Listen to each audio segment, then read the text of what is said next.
Hello! It's been a while. Uh, Everyone, welcome back to Wolf's Guard. This is the second season for uh, our Lost Crown people. The party is called Wolf's Guard. We took a break over the holidays, and the break was extended because of the whole OGL thing. I'm still feeling the. I'm still not over it, but yeah. Before we proceed, I would like to retcon something. So last arc was for Ur'zudel, and then I said that Ur'zudel's father was a fire genasi and a dragon, and was the Zudel. But Yes. I'm changing it so that Ur'zudel's mother was an elf and the Zudel. And then Ur'zudel took his mother's name. Is that okay? Oh, that's fine. Just that's to pretty fine. yeah, just to make it consistent that the Zudels are elves. Yes. Okay, got it. So Ur'zudel gets his half-elf side from his mom, who is the Zudel, and got the last name from her. And Ur'zudel's father is a dragon, who also shape shifts into a fire genasi. All right. So what was that? That's it. Oh No, no. choppy na. Cannot hear you. Yeah. Can- Not met the mom, right? Huh? But I didn't get that. Okay, no, I met that. He's asking if we met the Zudel mom or something. Oh, Yeah, We didn't meet the You have not. Zudel mom. right. you have not. So that is the retcon. And before we proceed with this session, I'll tell you a little bit about. I've just decided some Tarin lore is. The way Tarin celebrates New Year is the welcoming of spring, or Tarin's equivalent. It's called Green Sprout. So we don't have Tarin doesn't have their New Year, like January or the January equivalent, because that's still in the middle of winter, right? So when spring arrives, or when Green Sprout arrives, that's when they count it as the New Year. And the celebration of the New Year and the welcoming of Green Sprout, they call the blooming. And there is a festival called Bloomfest, which is the largest festival that celebrates the blooming and the New Year. For this arc, Harubid, and specifically Harubid's business, was invited to put up a stall in this festival, and it's too big an opportunity to pass up for Harubid. Is that okay with you, Harubid? Haru? Yeah.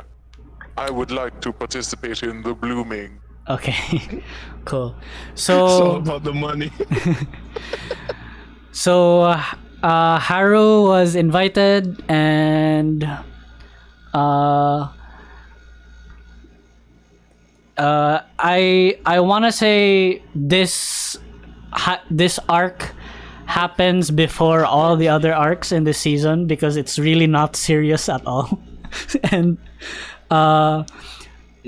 it doesn't make sense for the Wolf's Guard to go to the Bloomfest while, the scaled cap is at large. So let's just pretend you guys haven't met them yet, right? So this is a session that happened way before the other sessions.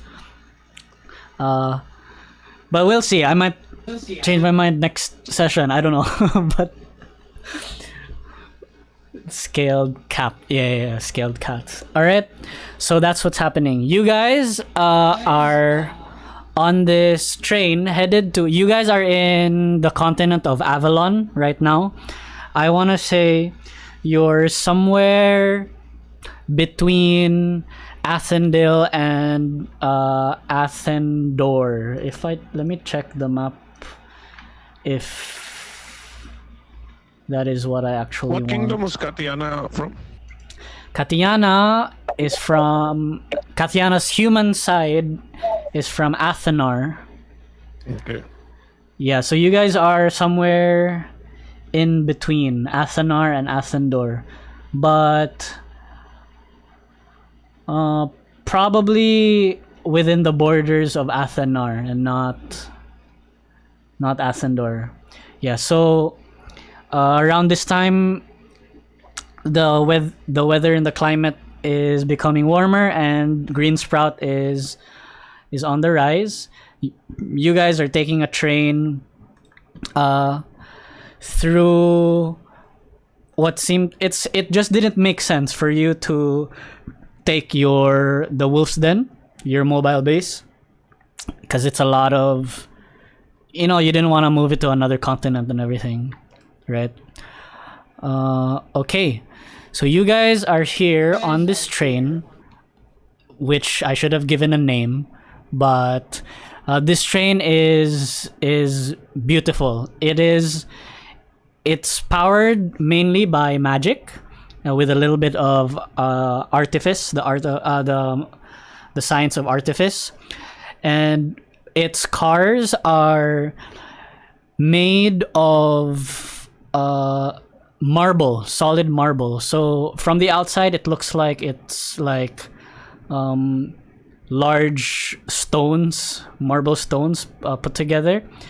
But the inside of these large marble stones were carved out so that they could be used as cars of a train. The arcane engine at the front here, where the conductor car is, powered by magic, as I said earlier. And you have your conductor there, lizard folk Zem, and he is driving this thing basically. You guys are in business class, and I want to say that you guys are kind of like running a little bit late to the Bloomfest. Not so that when you arrive, I want to say you're just going to make it by the time you arrive, right? So this trip that this train is that you guys are on with this train is one of the last trips, if not the last trip, that will just be able to make it to the Bloomfest.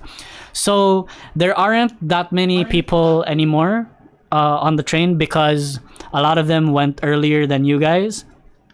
So a lot of the businesses and people who just want to enjoy the fest, they've left earlier and they've set up their stalls, they've booked their lodging and whatever way ahead of you guys. There are still some people like in economy class. I just don't want to put tokens for it. They're not important enough to have tokens. There are a few people in economy class. There are also a handful in business class with you guys, and of course there are the staff and the train keepers that are also working on the train. But the tokens that are present here are the ones that I am giving importance. So there you go. And with that, you guys may begin. I decided to put you just here in business class, but if you wanna move somewhere else, you can, and just tell me what you would like to do.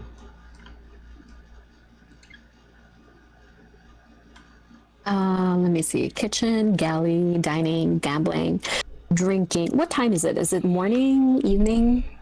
I can say morning. Yeah, we can do morning. It's about to be lunch. It's about to be lunch. Yeah.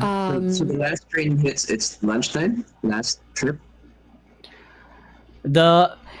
you guys probably left, hours ago. Maybe you had breakfast before you got on the train, and then it's been a few hours, and it's almost lunch. Astra will have been making notes and writing her scrolls, just sort of like catching up on a little bit of like her studies. And then you'll hear like a really loud like growl coming from her stomach, and she'll say, "I seem to have forgotten I did not take any breakfast. Is anyone interested in coming and joining me and trying to see if we can catch some lunch somewhere?" I would say yeah. I would be glad to eat lunch and breakfast, brunch-ish. Yeah. That's a capital idea. I have not even had a chance to explore the rest of the train, so this would be a good opportunity. Perfect. Let's walk around. Astra will look at Fir'ual, Haru, Lumi, like, are you going to stay here, or would you prefer if we brought you some food? So meanwhile, Haru, I'm a little stressed because I'm running late. I'm on Filipino time. I'm trying to spin this and call it like being fashionably late. And I'm also busy reading my my Bloomberg news. Yeah, I gotta check on my stonks. Okay. So I'm stressing out. I'll have a coffee if you can come back with coffee. Astra will nod. And then you can Fir'ual, hear me will you like stay? with like accounting, like out in abacus. Do you have like a Bluetooth headpiece in one ear? Like you're talking to your accountant? I have a pigeon that's looking at me. I'm just kidding. Or those owls, yeah, that send me updates. So Harvard is staying, right? Yeah, I'm staying Yeah. in the Lumi will stay with Harvard. Oh, you keeping me company? Yeah. All right. Fir'ual, Chicken sandwich. Lumi looks at Petra like, yeah, if you can find chicken sandwich for all, that would be great. Is there Alright. in-train entertainment? I did hear someone mention earlier there was a lounge car, but I'm not exactly sure where it is. We shall have to find out. That sounds like something we can do after lunch. Is Fir'ual coming? yeah, Fir'ual will basically say, I am up for food. I do not even understand why I am here. It would be interesting to attend the Bloom, don't you think? I do not fully understand this festival. So I think it will be interesting. Well, let's have a think about it after we find some lunch. And then her stomach growls again. And then we'll head off and look for some breakfast. I mean lunch, brunch. But before we left, I was trying. I kind of like, ooh, I wanna tease Haru and Lumi. So I would cast prestidigitation of a chicken sandwich odor roaming around. It will counterspell your prestige detection. You did. I have subtle, so you didn't even I'm notice. kidding. Okay. Yeah, so I guess Lumi and Harvard stays. And Fir'ual. Yeah. All right. For lunch, you guys can move to the dining car. It's just the one next to the business class car. Dining car. Oh. Just here. Wait, do we order here or do we go to? Yeah. Someone, a waitress will come up to your table, and then she'll say,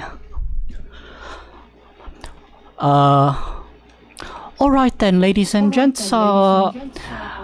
Lunch will be served soon. I'm ready to take your order. What we have, and then she hands you like a menu on a piece of paper, and it's a very fancy train, so all sorts of cuisine would be present, but of course, like the more exquisite ones are, quite expensive. Oh. What is the most I'll ask the waitress, what is the most sellable one? Like, what is the best seller? Oh, that would be our breakfast pancakes, but it's lunch, so and then she thinks, and then she tells you that your good a good option for lunch will probably be like a hamburger with some scrambled eggs. Oh damn! But can you ask them, like, is it okay if you try putting the pancakes as the bun? It takes us some time. No, I'm really hungry though. Oh yes, sure. We can. So we'll have you order the pancakes and then just the patty from the hamburger order. Yeah. That's perfect. Okay. Quite interesting. I'll tell our chef. Yes. Astra will also order the hamburger, and then she'll say, by the way, could you just please note that everything on this dining tab will be charged to the half-orc in the business class? Put it on her tab. Very well. Yes. Oh, make my order too then.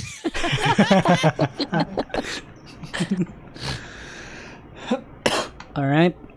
And suddenly I hear like my money, like my wallet getting lighter. I'm joking. And for you, just Haru like sneeze out of the blue. Like. What about you, sir? I'm sorry. Are you cold? Like Fir'ual is like.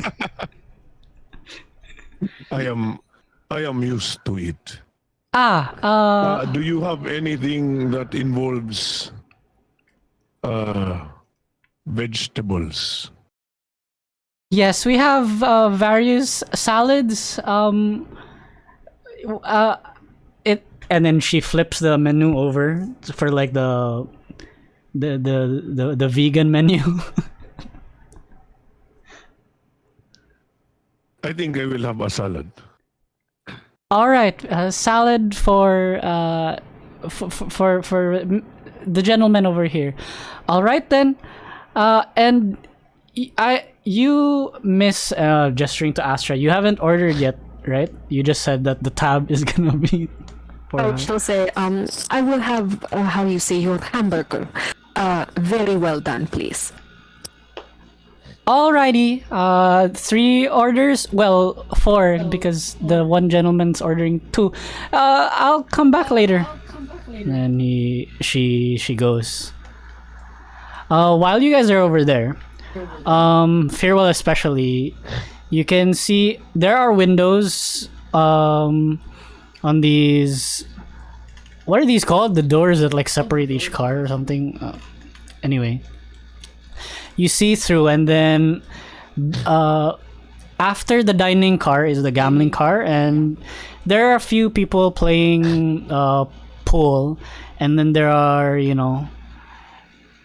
people like gambling are here. Some of them are quite like boisterous, and then there are a few that are quite serious and like have the poker face and whatever, and even further past that, you could probably see you have like your ranger. You right? Doesn't Fir'ual have like big peepee or something? PP Oh, is no, ma. yeah 18. And then past that is the drinking car or the bar, and you only see a single person there sitting by the bar here, clad in armor that looks very worn and rusty. Not rusty, but like very worn. It's been put to use, you know. And probably there it starts to get difficult to see past that because you know the tracks are like curving and whatever. You can see glimpses of the first class car, but not so much. You see this like brightly feathered person there, but only a little bit. That's what you see. And Haru and Lumi, what are you guys doing there? As the rest of your party went to get lunch. Lumi, Lumi is from a traveling troupe, but he isn't really like experiences trains. Mostly he travels by caravans and like horseback. And although he has had experience with the moving fortress, he's just really fascinated by like everything that's passing by so fast. So he's like looking at the outside the window. It's like, ooh, so fast. You know, like a kid. Right. And then he's trying to hide that fascination from Haru, who's probably busy plotting her strategies for her business strategies. He probably heard Haru like sneeze when Astra was trying to get her to pay the tab. It's like someone was talking about you. So yeah, that is what Lumi is waiting while he is waiting for the chicken sandwich to arrive. Got it. Ooh. Which your friends did not order, but okay. Wait. He totally forgot to order, but he doesn't know that. Yeah. Oh my god, I forgot. Haru's also. So I'm just busy on my chair and stressing out over being late. If I miss out being meeting the potential clients and investors. Yeah. Or my helot and my my island souvenirs with a Z. Yeah. Do you have plans on what you're going to set up when you arrive there? Yeah, I think that's the thing. I think I need to follow up with the contractors. I don't want it to be Bloom Fire Island 2.0. So yeah. So unfortunately, the grandstand is ready, but there still needs to be some asphalting. SRP? You're going to throw an event? Sinulog. No, I was thinking more tropical vibe because it's islands and helot, so I'm going like Polynesian-ish. What is the Polynesian version of Tarin? my island. Okay, I'm bringing them back to my hometown. Got it. Yeah. With lots of wood carvings and like a la tiki stuff. Got it. And coconut chalices. All right. Yeah. At this point, from behind you, like the waitress that took the orders from your friends who go past, and then through economy class before arriving at the kitchen, and you hear faintly them shouting the orders into the kitchen, and then them starting to like cook and prepare the meals for everyone. It's not just Astra, Ur'zudel, and Fir'ual. They're in the dining car. There are also a few other people, mix from economy and business class there. All right. Are we still waiting for, I look at Lumi and I was like, hey, is your order arriving anytime soon? Is there a way to contact like a clerk or an attendant? Yeah, you can like lean over, lean your head like to the over the aisle, and then hope one of the train keepers spot you, and then you can wave at them to call their attention. But sure enough, one would. It's the same girl. She goes to you and says, yes. Is there a problem? What can I do for you? I think my friend wants to order something. Yeah. And coffee black. Espresso. No, double it. Double shots. Okay, double espresso for the generous half orc. Some tea, please. And tea for the handsome bard. Okay. And has anyone ordered the chicken sandwich for us? Chicken sandwich. No, but one did order a pancake burger, which is very interesting. Perhaps I think they forgot my order. Can we have chicken sandwich, please? Yes, we can make you a chicken sandwich, but you between you and I, you don't wanna be ordering those things around some of the first class people, cause there's some Arakokra over there. Okay, so just a warning. He pretends to know that. It's like, yeah, I knew that.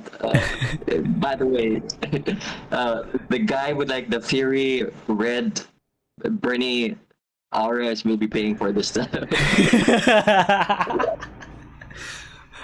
and then she looks confused. I was like, but no, their group said that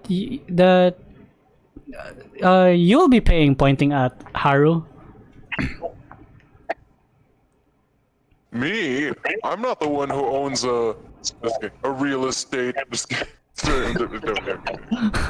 Okay, fine. I'll pay for it. I mean, it's I'm the reason why we're going to this Bloomfest. So it's the least I can do. All right, that's all sorted out. I'll get you your orders in a bit. And she goes. All right. Yeah, at this point, peer over with Astra, Ur'zudel, and Fir'ual. Fir'ual, you hear a ruckus by the gambling car, and you hear like tables and chairs falling over and toppling over like boosh, boosh. And then you look over and you see this very flamboyant looking dragonborn leaning over the pool table, and they have like this a larger person like holding them by the chest and like pushing him against this pool table. You can't quite hear the conversation because the doors are closed, but that's what's happening. I tell Astra because it's a dragonborn, right? So I tell her, Astra. Yes, Fir'ual. There seems to be a dragonborn on the other room who seems to be in trouble. Would you know them? Fir'ual, you mean to tell me that after several years outside of your forest, you seem to think that all Dragonborns know each other? Well, most elves think of each other as kin. So I would assume that is the same thing with you and your kind. What a boy. We come out of eggs. I don't know who this man is. Do I know this man? You do not. I don't know who this person is. Just because he's a Dragonborn does not mean that I may know him. But, I mean, he's quite an extravagant-looking figure. I am quite interested in knowing who he could be. Normally, not very many Dragonborns in my part of the world are as colorful as him.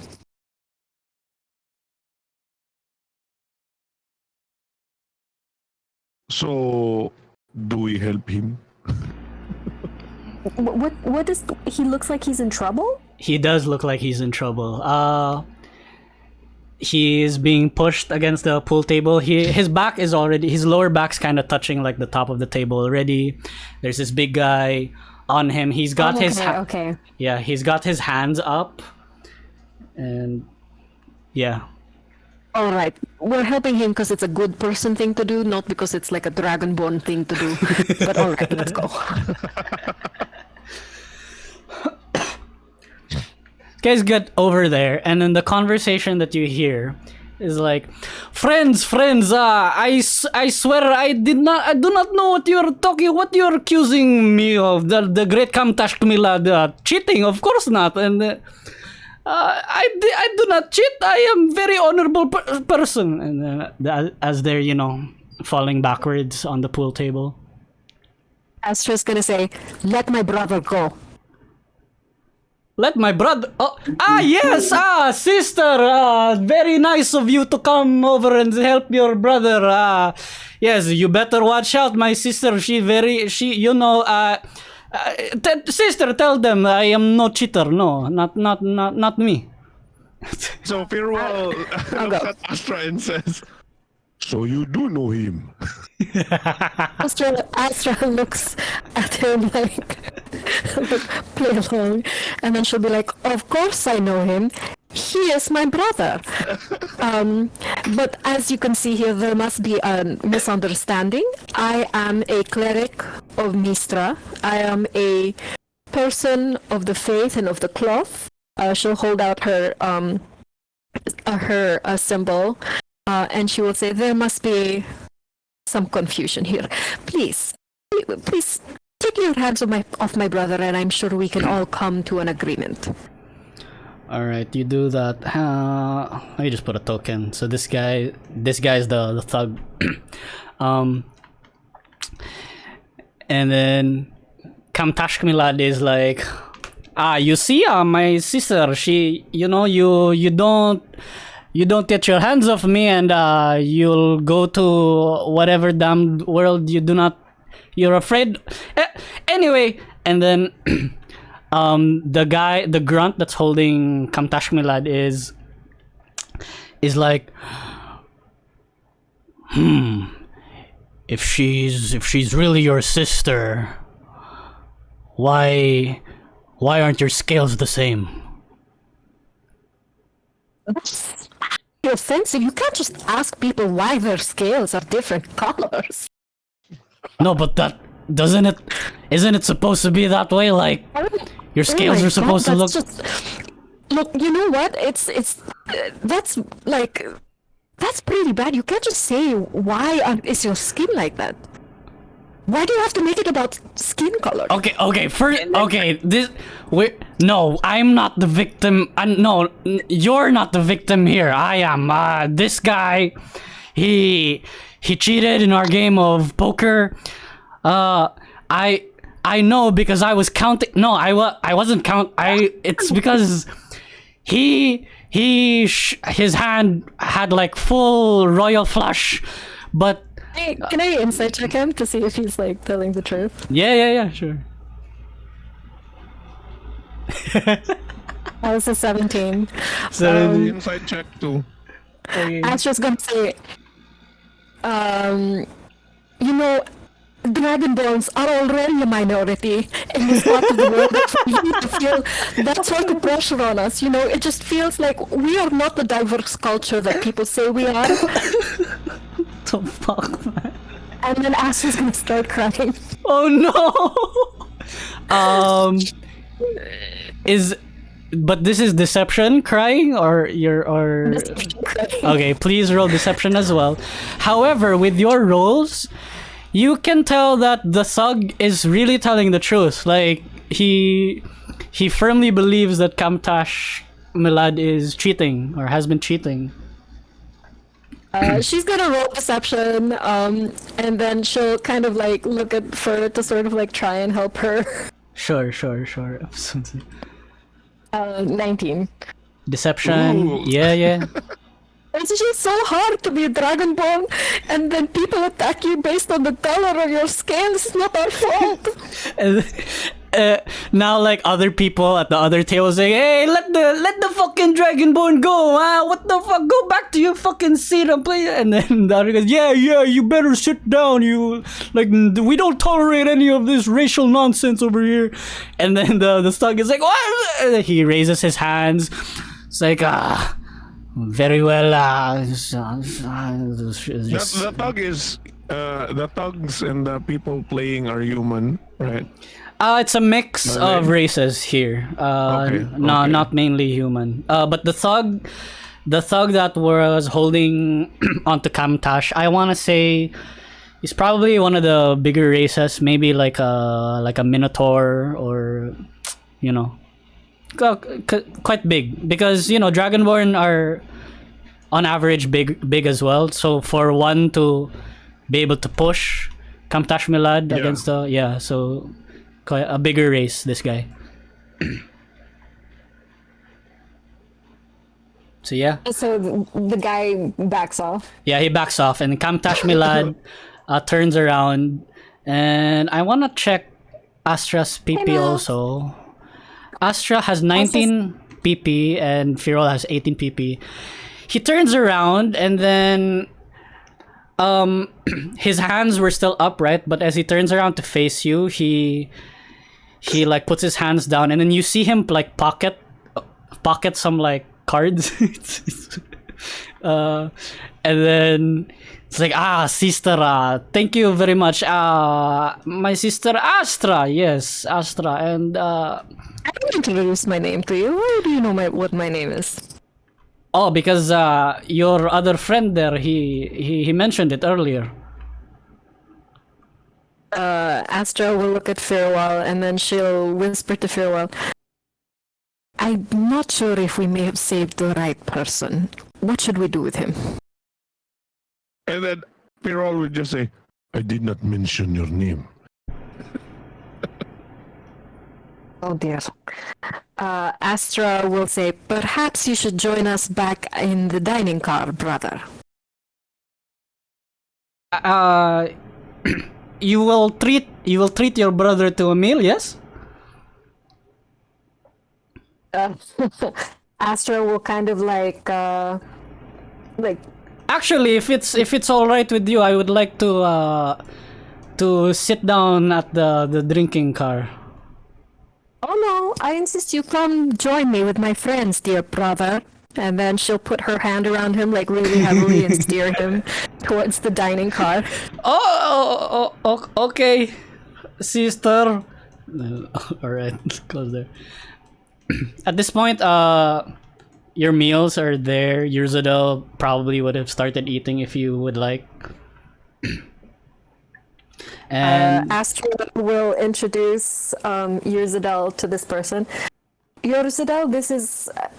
what was your name again? I'm afraid we were not really introduced. it is, the name is Kamtash Milad, but my friends call me Kami.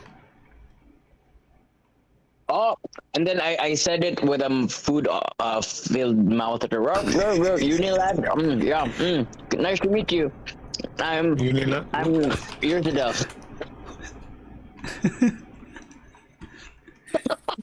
We have an answer, but you need Don't that. touch me, lad. What now? Don't touch me, lad. You cannot touch anyone. Wow. Okay. Okay, so Ur'zudel, Astra, and your name, sir. Are you cold, by the way? So Fir'ual will just ask, what kind of trouble did you get yourself into? Oh, you know, when you're gambling, there are people who are sore losers, basically. They cannot handle losing too much. You know You this. mean they cannot handle cheating? Cheating, schmitting, you know, like they can claim whatever they want to claim, but if they have no proof, they just started accusing. They are sore losers. Can I roll an insight to see if he's telling the truth? If he's telling the truth about Like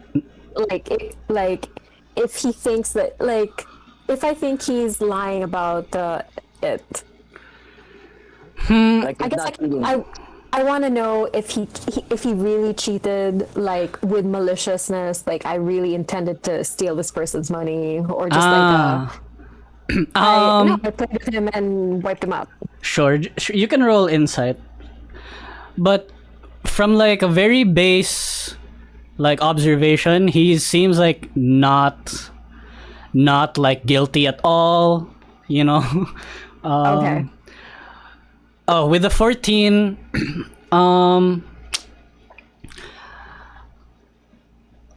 you can't completely tell if he cheated or not, but it seems that whether or not he did cheat, he doesn't feel bad at all. Like you can tell that this person is like quite mischievous, you know, just a troublemaker, this type of person.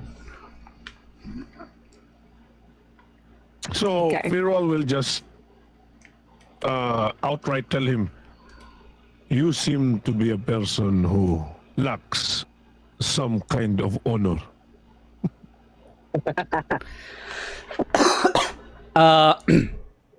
And Kamtash Milad will say, honor, what is honor for but stupid people who go deep into battle and have themselves killed, no? I am, survivor, yes? And for survivors, we do not need this honor nonsense. You mean coward. And then Wow, he, tension, guys, tension. you see coward, and then his ear like twitches, and then you see his nostrils flare as he takes a deep breath and exhales, and he faces at you. And this whole time he moves a lot, like he's a very like moving type of person, but he looks at you, Fir'ual, very like straight, like squares up with you and doesn't move. And then he says, and then he says, I have been called many things, many despicable things, but of all these, coward is definitely not true. I have experienced very tough situations in my life, and I have made decisions that are quite perhaps disgusting and immoral, but I have decided and made these decisions for my own survival, like I said. If it means that running away or hiding will help me live another day, then that is what I will do. He says to you. It's not. So, yeah, Fir'ual will just say, I guess we disagree on that. Such is not a life. Me and my kin agree with.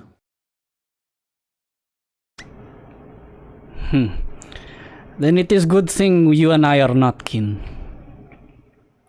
Perhaps. Well then, it was very pleasure meeting you, and thank you, sister, for getting me out of this pickle. But I bid you good day now. Astra will put her hand on him and she'll say, "Dear, come touch me, lad. Please tell me the truth and don't make me ask you, by the power of Mistra, what exactly are you doing on this train?" I'm heading to Bloomfest Festival, of course. You are heading there too? Yes, we are. And do you mean to possibly pull what you did with that poor man on other people? Well, if it is convenient and my victims or my targets are filthy rich and do not know what to do with their money, they do not need this money, then probably. And if I know I can get away with it, why not?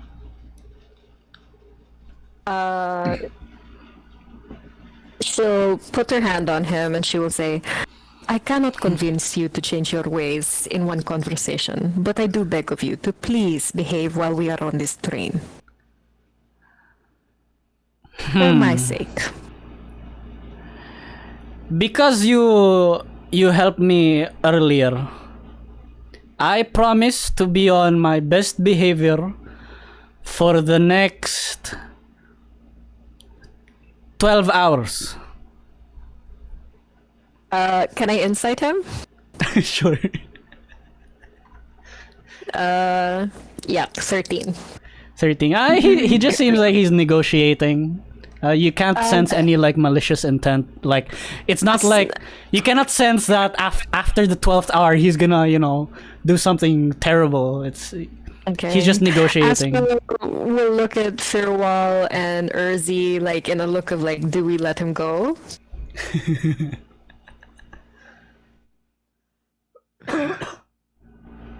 I would say sometimes survival is understandable, and cowardice and knowing when to escape, or the value of survivability. I think I will give him that benefit, Astra will nod and then she will say, "Ur'zudel gives great advice. Now remember what I said, you must behave while you are on this train. And if you see a female half-orc, you will stay clear away from her if you value your fingers. She has crushed very many hands of very many thieves. You would not be the first." This is good advice. But then can I say, however, cheating is not basically survivability. And then I looked at him in the eye, and then you can see how the deep, dark, and scary eyes that I can give sometimes. And then when I look at deep, don't try to swindle again. He tips his hat, and then he just starts. Very well. Okay. Come Tashk Milad will do this for a while. Thank you again. And then Go by an alias if you really want to like have people take you seriously. Like a nickname or something. And then I nickname. went back to my pancake. Sure, you go back to pancake. Nickname. He starts thinking about a nickname. From touch me, lad, it's Come touch me. He goes to the drinking car. It's a wonderful day. All right, Haru and Lumi, you guys are Katti's with them. okay. Kattiana is there. Maybe Kattiana will just woke up from like a morning nap or something. But If it's sleep. yeah, Haru and Lumi. Haru, you have your double shot espresso. Lumi has a cup of tea and a chicken sandwich. But when the waitress gave you the chicken sandwich, she didn't mention chicken. And Kattiana, you just woke up. So what kind of sandwich is it? It's a chicken sandwich. It's a You don't know vegan that it's sandwich. chicken. There, It's Schrodinger's. It's hard vegan. Sandwich. No, Haru's not. No. no, I it's think a Fir'ual is vegan. it's a chicken sandwich, but the waitress doesn't want to mention that it's chicken because there are a cocker on board in first class. So what does she say? Describe the sandwich. This episode is full of xenophobia, I swear.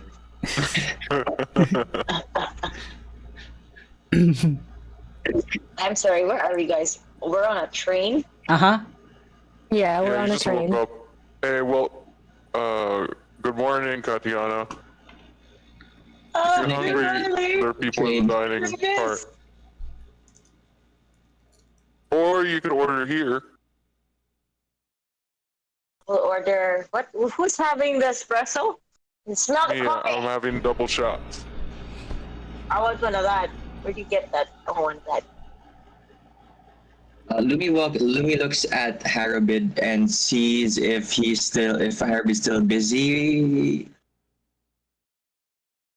doing business stuff. Okay, yeah, so I stretch. Okay, I think my Polynesian, Hawaiian themed massage island souvenirs concept is good. I think I can take a break.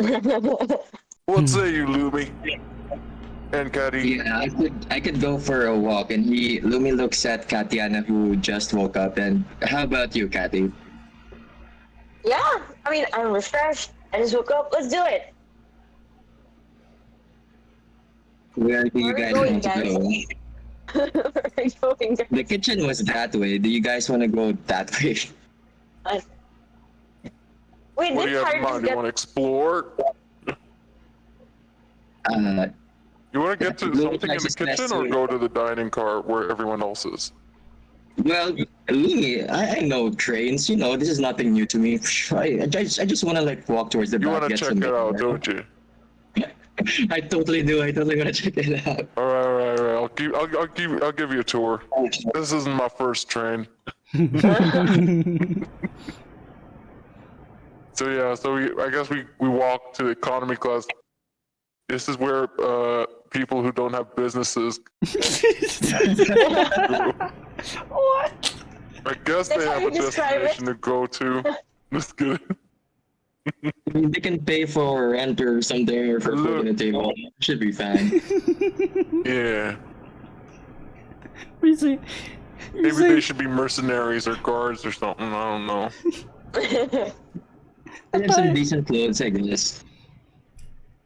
You guys are walking through economy class judging people. For breakfast. It's that time I of did ask episode. for, Is that episode? I did ask for tea. Yes, for tea. Yes. We are currently spilling it in the Okay. economy class, not in What's the business tea? class. Okay. Whew. All right. Don't worry. Let's go to the kitchen car. We totally have authorization because we have business. We're business class. Okay, you're in the kitchen the kitchen car, sure. Yes, their chefs are busy and they don't notice you. They're too focused on cooking. The waitress, however, is like, what are what are you doing here? Just passing through, But doing a little tour. but after is the galley cars where we sleep, and then the livestock. I really have to stop you, and then she stands over here. She's this one. Stops you. You have to go back.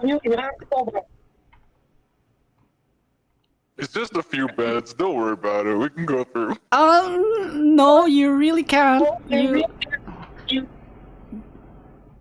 Please, I insist. Lumi is going to ask her really nicely. You know, it's my first time in this car, and I would really like to see more of it. And that is a suggestion spell. Oh shit. Okay.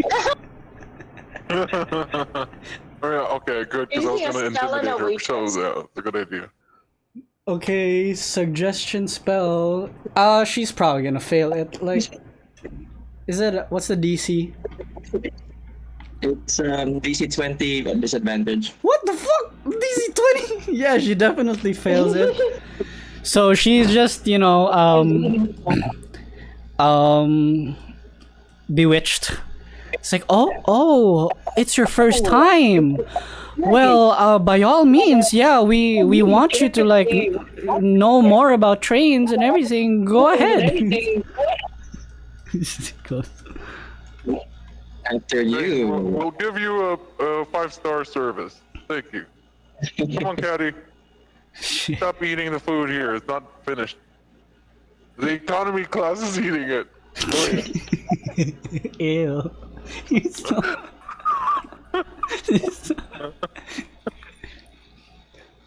Okay. Yeah, so the galley car is just where the staff of the train sleep and stay. And So Kathy nudges Haru and goes like, "So what's your description in this area?" oh my god.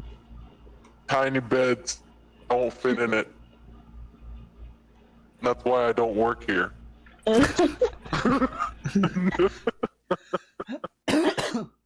Judgment for breakfast. You know what? It's okay.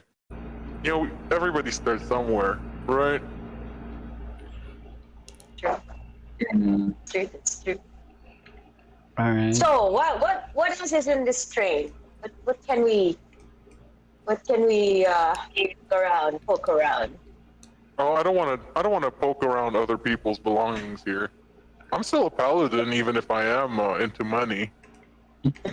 Come on.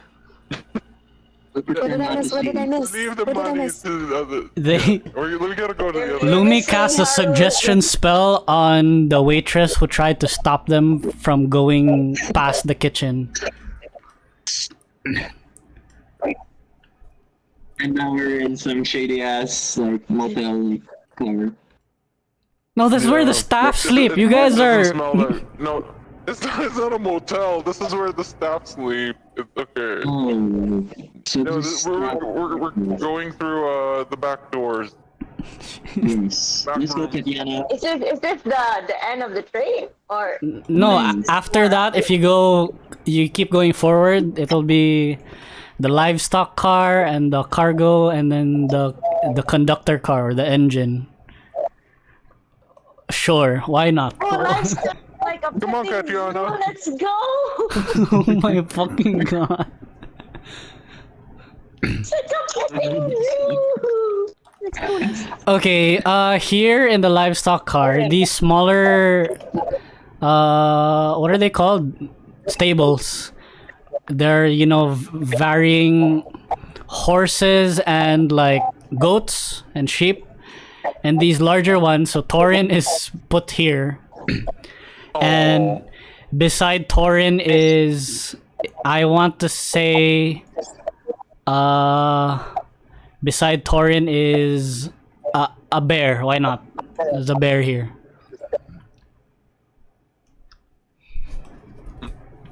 Torin, horses and bears, oh my. Kattiana, where you at? Okay. She was trying to mug the quarters. Oh my god. What? When her wasn't looking, Kattiana's probably like checking the things of the staff. Yeah, probably. Yeah. like fidgeting through everybody's bags and purses. Oh god, yeah, naughty, naughty. Discreetly. You can happen to Discreetly, of have course, because I'm stealthy. You're Discreetly. stealthy, but aren't you a princess? You don't need their stuff. You're good. He's also a thief. But I have been confusing. living my life as a stealthy. Sure. Kattiana, when you were in the galley earlier and you were sifting through people's stuff, you found it looks like a you know those like metal boxes of cookies? But then Okay. you okay. yeah, but then you open it and you know they use it for storage, so it has like a lot of money in it and coins, so they're using it as like a mini piggy bank. And then on the inside of the lid it's like for little Timmy's education fund. Oh. Yeah, Kathy sees this and then slips a little donation inside. Oh, that's so Aw, that's so cute. oh, that's so Anything cute. else? Nothing like amazing to find aside from like. Let me think. Gun. A gun? No. No, like some of them, a lot of them, you know, just like normal stuff, and then maybe one of two have like weapons, but they're not like pretty weapons. They're just like a dagger, you know, or like a. Alright, sige. I'll just pass them by. Just curious. Just looking at what people are having. Sure. Or Sure. I am so proud of you for not stealing from little Timmy's education fund. because I'm a princess, bitches. I'm rich. Okay, here you guys. It's not a sewing kit when you open Yeah. the tin. You know how, No, you it's know how not. food cans, you think it's cookies, but when you open, it's like sewing kits. The Danish cookies. Yeah, exactly. Okay. Timmy's mother probably works in the train and he's saving for education. Yeah. Here in the livestock car, all the other animals are afraid of Tarin. Even the bear is like, you know, over here in the corner. The horses and the sheep, they're also like far away here. And Tarin was like comfortably napping. And then you guys enter, Torin's ears perk up and then see you, and then Tarin immediately goes, you know, to the edgy. He can easily break through these like wooden stables, but you know, Fir'ual told him, you know, just to behave. So yeah. He's wagging his tail as you guys are like passing by. He's, you know, panting. Lumi gives him like Kathy slips in a treat. Tarin like consumes Kathy's whole hand and then Okay. as consumes his whole Kathy's whole hand, and then kind of like you know like when you pull a lollipop from your mouth, it's like that, and then Kathy's hand is just covered in slobber and everything and the treat is gone. Okay. Meanwhile, I'm looking at the animals and stuff, and they're scared. Yeah. Can I? Is there a way? Maybe Do you some can animal handling and some like lay on hands to make them feel better. Sure, you can. If you're going to animal handling, that's with disadvantage because Tarin is present. But with your lay on hands, that can be a flat roll. Oh, I'll just use lay on hands and then make them feel better. Or can I make them? I'm feel gonna good? assist. Lumi's going to assist Haru bit Okay. by casting to give her this advantage by casting minor illusion on Tarin. Like Tarin grows ribbons. Oh, okay. It's really less threatening. To make him less make him look less Go for it. Animal handling with advantage. Wait, it's me or is it Lumi? Haru. Exclamation mark C Okay. space animal space ADV. What's the letter again? I forgot. Sorry. C space A C. animal Okay. space ADV. Wow. Oh yeah. Yeah, so you do your hilot on the animals, and yeah, they calm down. They stop shaking, and then some of them, like nudge and like nudge at your hand. The ways cats do when they're like kneeling, leaning against you and whatever.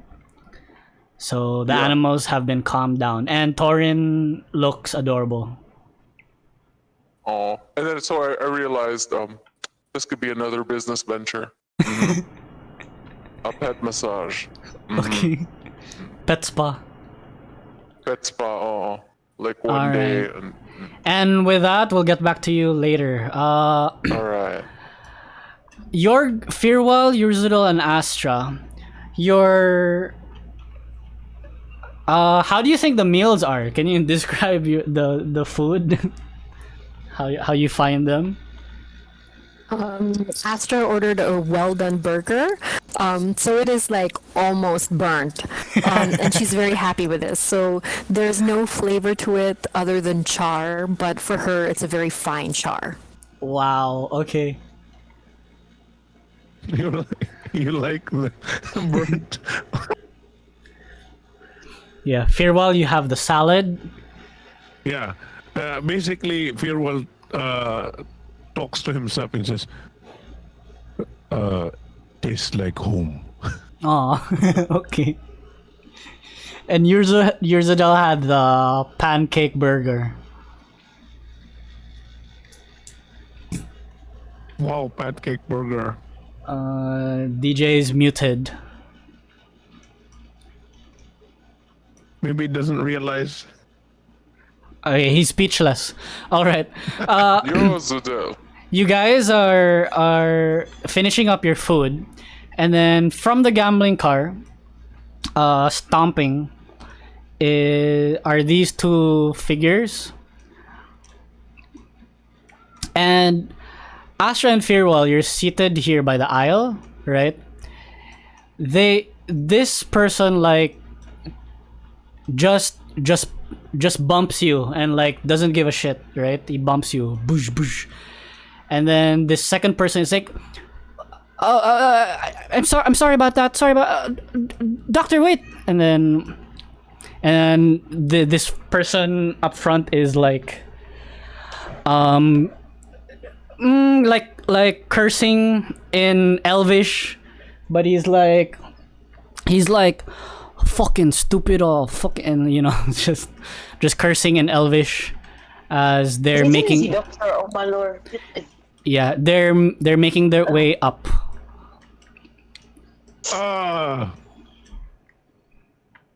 But so Fir'ual will basically comment, high elves. yeah, he is a high elf. They never cease. Now, Fir'ual, we don't know. He could be going through something, and he could need to use the bathroom. We don't know his problems. It's always something with them.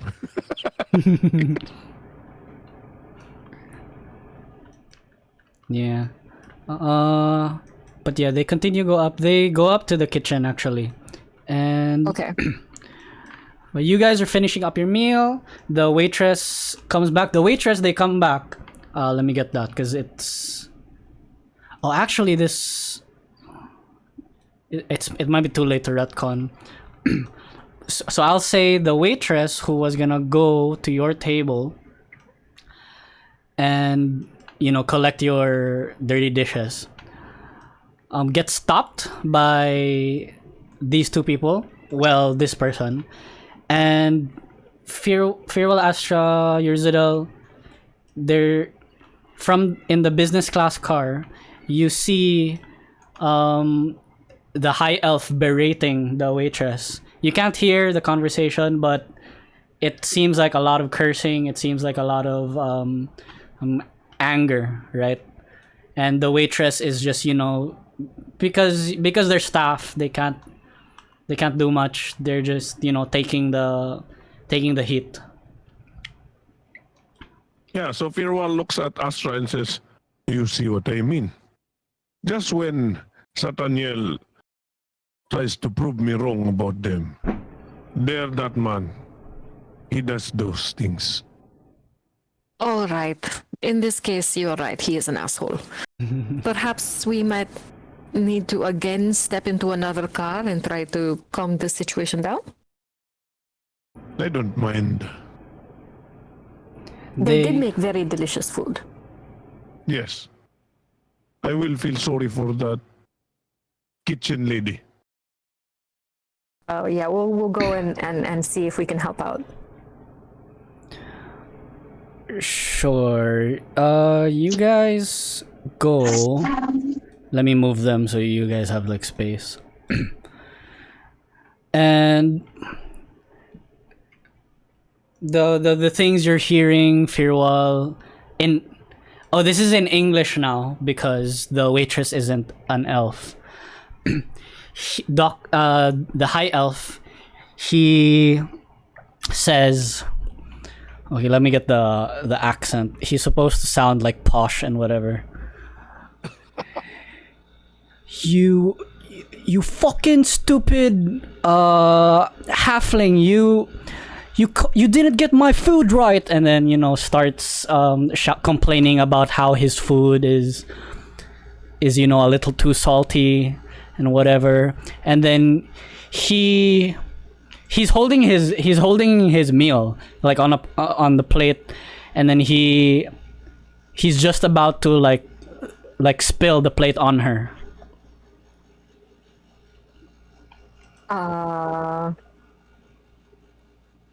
Can Astra cast Calm Emotions? Oh, sure. What does that do? Calm emotions. I attempt to suppress strong emotions in a group. Each humanoid in a 20-foot radius sphere centered on a point I choose needs to make a charisma saving throw. Okay, this guy has shit charisma, as you can tell. So he will fail it. And then what he calms down, yeah? Yeah. He calms down, he's about to throw this plate at her, at the waitress. We should give her a name at this point. And Touch me too. he just takes a deep breath and is like,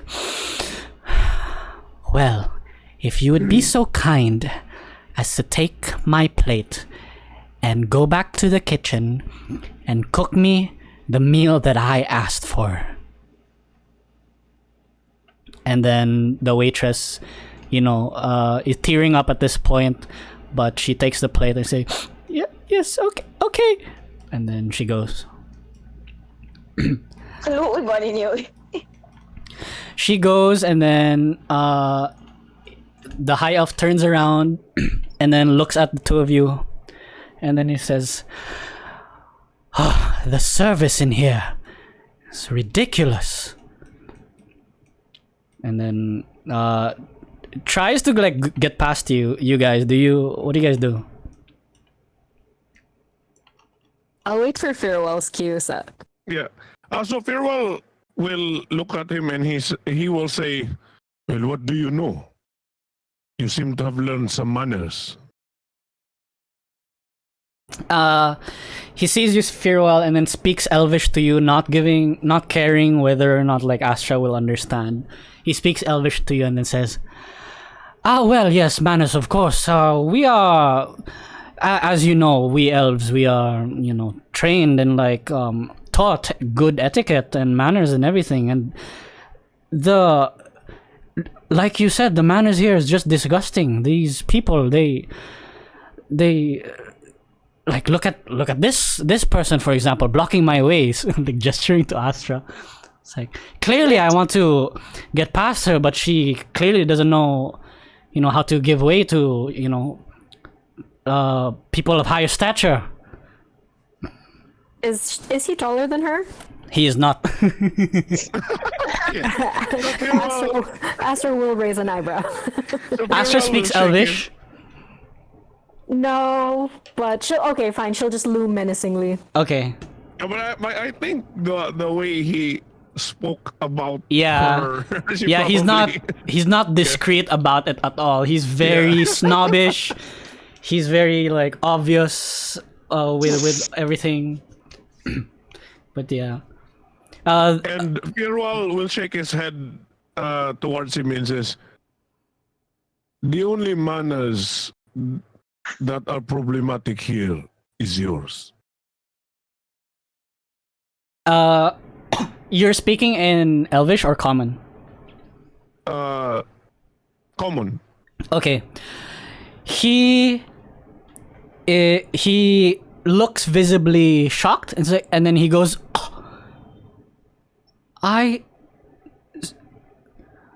wait. Your pardon? Wait, you may be an elf, but you do not look who you are. One of those wild elves from the mountains. Naden, and then like gesturing towards Naden. Have you ever seen such disgusting representation of our kind? And then Is he still speaking in Elvish? no, at this point he's speaking Common because Fir'ual started speaking Okay. in Common too. And Astra will just go, ooh, like you're in trouble, like ooh. Oh shit! And then yeah, Like, oh, shit. he says that no, towards he did. Naden, and then Naden just keeps quiet. Naden seems very meek, whereas the high elf is like, you know, very chest out, very poised, and his chin is up. Naden is the opposite. He has like a slouched back, his chin's down, and then he avoids eye contact when he can. Yeah, and Fir'ual will just say, for someone who is supposed to be a high elf, you seem to do not know much about your kind. Correction. I am not from the mountain. I am from the forest. And then he just says, same difference. You sleep in the dirt and you play with your filthy animals. My animals may be filthy, but I assure you, my wolf can devour you with one bite. So you watch your tongue. And then Yeah, but iniingon na, my wolf can devour you in one bite. It like pans to like Tarin and Katty. Yeah. Yeah. Katty is very inside Tarin's mouth. Gonna like something like treat. yeah. That happens, and then he steps forward about to say something else, but then Naden like nudges at his shoulder, and then you hear Naden speak, albeit very softly. I'm doctor. I think we best get to our cart. My asthma is kicking in, and I left my medicine in our cart. And then the high elf will roll his eyes and say, Naden, you useless idiot. And then he pushes his way like between Astra and Fir'ual, and then looks at Fir'ual one last time.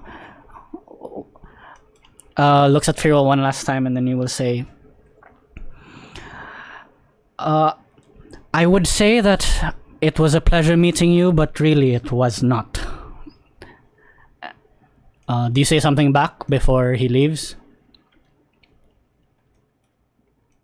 Fir'ual will just say, that is true. It was most displeasurable.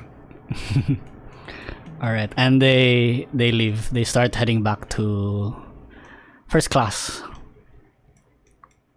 So Fir'ual will look at Astra and he will just say, I think it goes without saying, I do not like that man. Astra nods. She says, I'm really concerned about what kind of people are on this train and what kind of people are attending the Bloom. I The agree. Bloom, is this like Coachella? Yeah, so basically Fir'ual will also tell Astra, I think it is best that we are here with Harubid.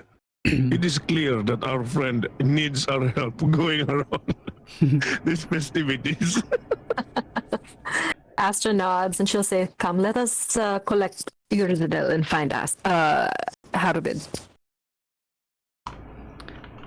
All right. You guys are catching up with them, with Harubid. Yeah, I mean, we'll probably have finished our meal anyway. Yeah. Sure. I'll move Ur'zudel too. You make it past the kitchen car, and man, I want to give her a name because she's becoming quite important. The waitress. Oh, okay. Come touch me. No. Touch me too. No. Yes. Yes. You started this way. No. Hang on. Touch me. Marites. No, come touch me too, lagi. It's a perfect name. Okay, let me give her a temporary token, okay? That'll be her temporary token. This is the token I use for George Greenleaf. But this waitress is also a halfling. We'll call her I don't know, Mary Pole. Mary Pole, there. Mary Pole Mudtop. There you go. Got it. She's crying here, like a corner in the kitchen car. She doesn't even try to stop you from like going through like the rest of your party. Yeah, because she tried to stop like Haru and Lumi, but they just cast a suggestion spell on her. So there. Astra will look and she'll say, "Oh, poor thing. She clearly hasn't gotten over whatever that asshole has said before. Ur'zudel, could you try and calm her down and cheer her up?" Is DJ still around? Nangaon pa si Urzi. Okay, that's fine. So Ur'zudel's doing that, and Astra and Fir'ual, you can catch up with Haru and Lumi if you want. Okay. Haru, Lumi, and So Kattiana. Ur'zudel is trying to cheer up Mary Pole, and then Haru and Astra will be in the livestock car. I mean, why the hell are they in the livestock car? It's a catching zoo.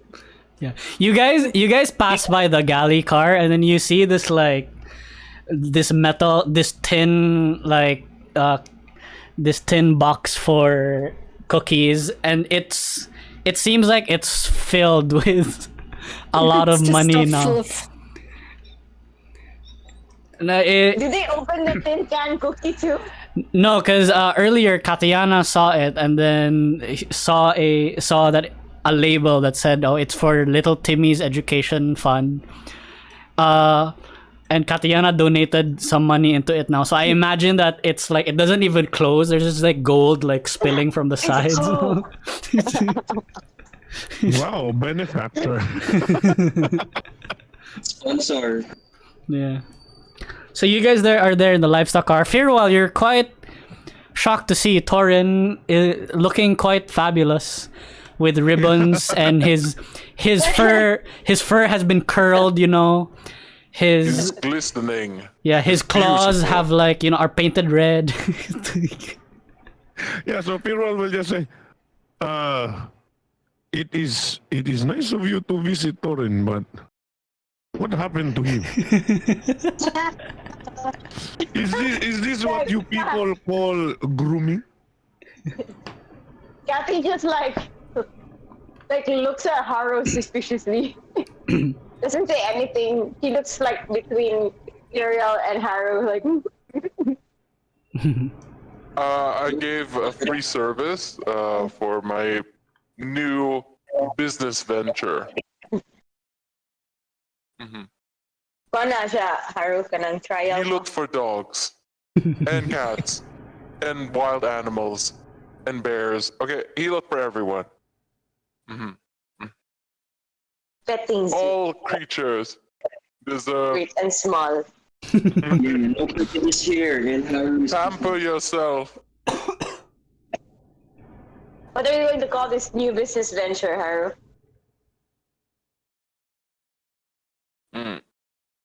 I'll think about it. I'm still marketing, looking up some potential names. Negosyante is Haru ba?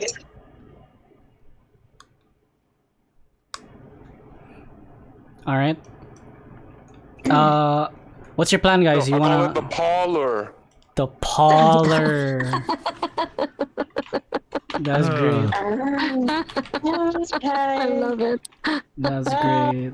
I just had to ask. Amazing. Are you guys staying here in the livestock car, or do you wanna move up and explore some more?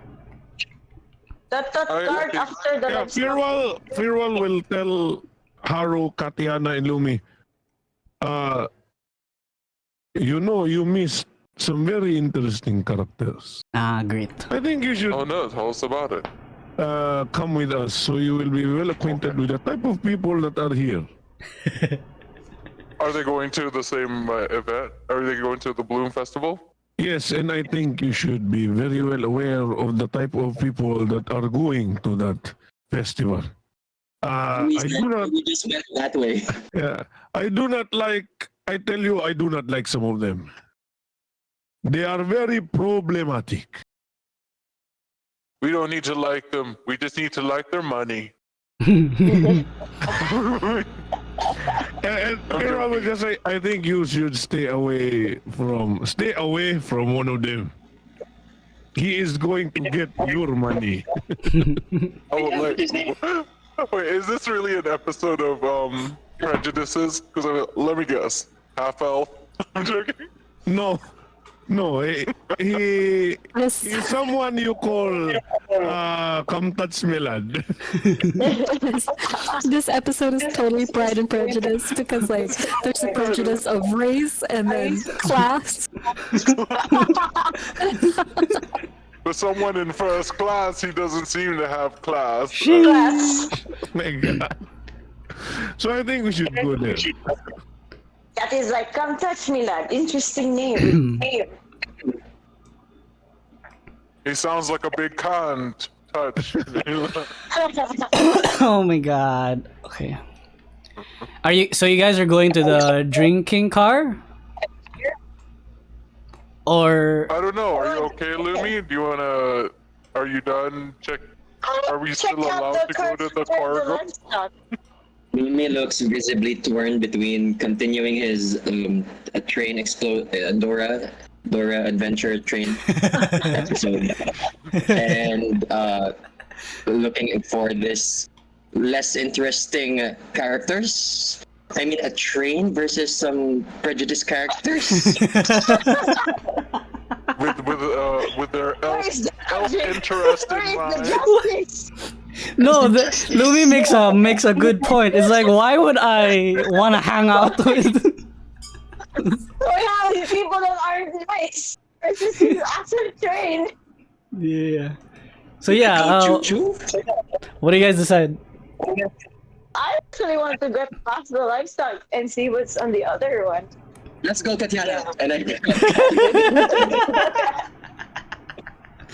Okay, I want to meet these people because I might meet them at the event. So I'll go with Fir'ual and Okay. Astra.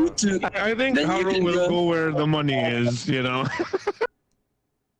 Okay. I want to go explore the train. Show me the money bags. I mean, Yeah. the people. Okay, great. So I know Lumi and Kattiana are crossing. Haru, Fir'ual are going back. Astra, where are you going? Cargo 2. Let's investigate. Where is Fir'ual going? To the drinking car with Haru. Yeah, I'll go with. I'll go with Haru and Fear. Cool. Before I get to you guys in the drinking car, I will say you guys, Kattiana and Lumi, you're in the cargo car too. A lot of the stuff here are well, a lot of these are like stocks and crates and whatever, and you can tell or you know where Haru's stuff are. So where, you know, hilot supply, well, no, there are no hilot supplies, but you know, the towels and whatever, and then also like her island souvenirs business is here. And then funnily enough, beside the crate or the packaging that says island souvenirs, there's another crate, and then it says Isles Crafts and Isles Crafts and Thingamajigs. So it's Haru's competition? Maybe you want to open it? Yes! Shit. I open it! Okay, you open it, and then it also has like wood carvings of, you know. That's mine. It's not mine.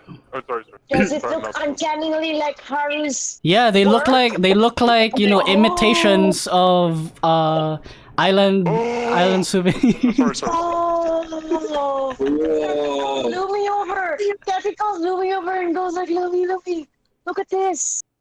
Doesn't that look familiar to you?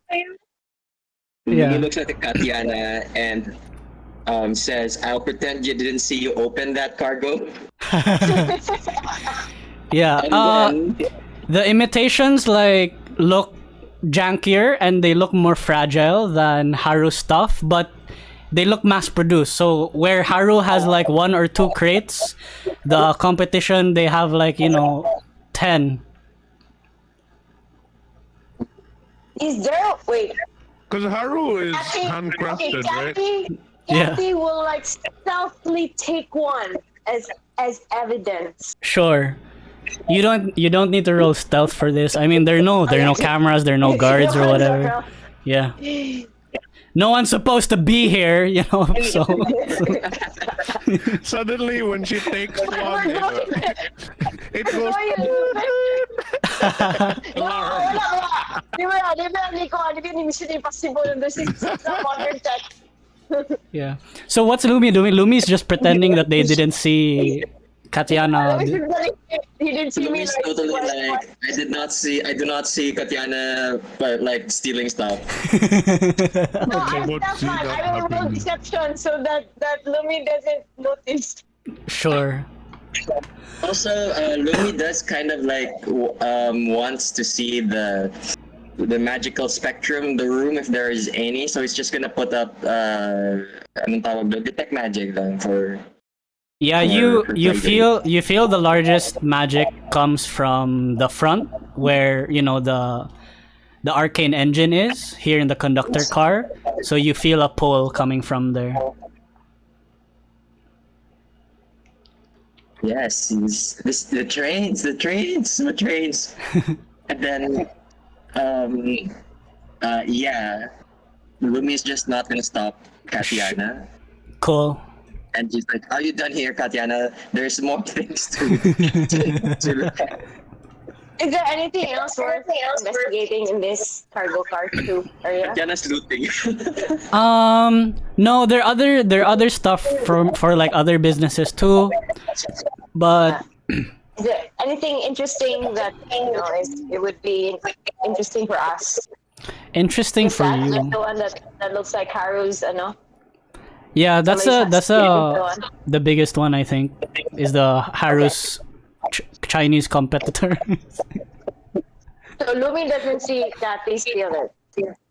I totally saw it. It's just I did not. I'm your friend. No, you didn't. You saw nothing. Yeah, I saw nothing. Nothing. Sure. Yes, exactly. Nothing. Can Okay, we go to the next one? Cargo car. Somebody Dora Adventure. Sure. The next one here, the crates here look a little bit more secured and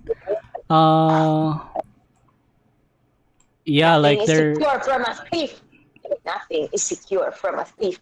Are you Are you really gonna try to open them up and shit? Yes. Maybe.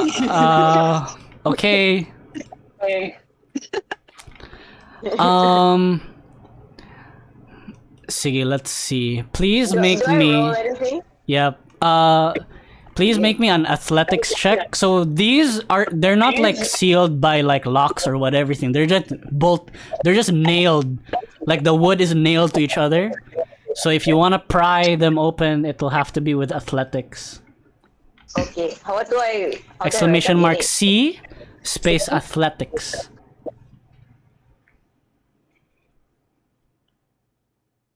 Yeah, you can't. Oh No. my god. You try to open them and it's just like you can't. We would like to give This is what I get for not having breakfast. Just coffee. Lumi walks over to Kattiana and he says, "I support your mischievous ways, and that's a bardic inspiration." So 1d10? Yeah, 1d10. Or is it 12? I can't have it right now. Do I roll that? Yeah, you just add it to your roll, to your d20 rolls. Wow, that's a So 3. man, is that so 12? 12? What man? 10 or 12? 10. It's a 10 for me.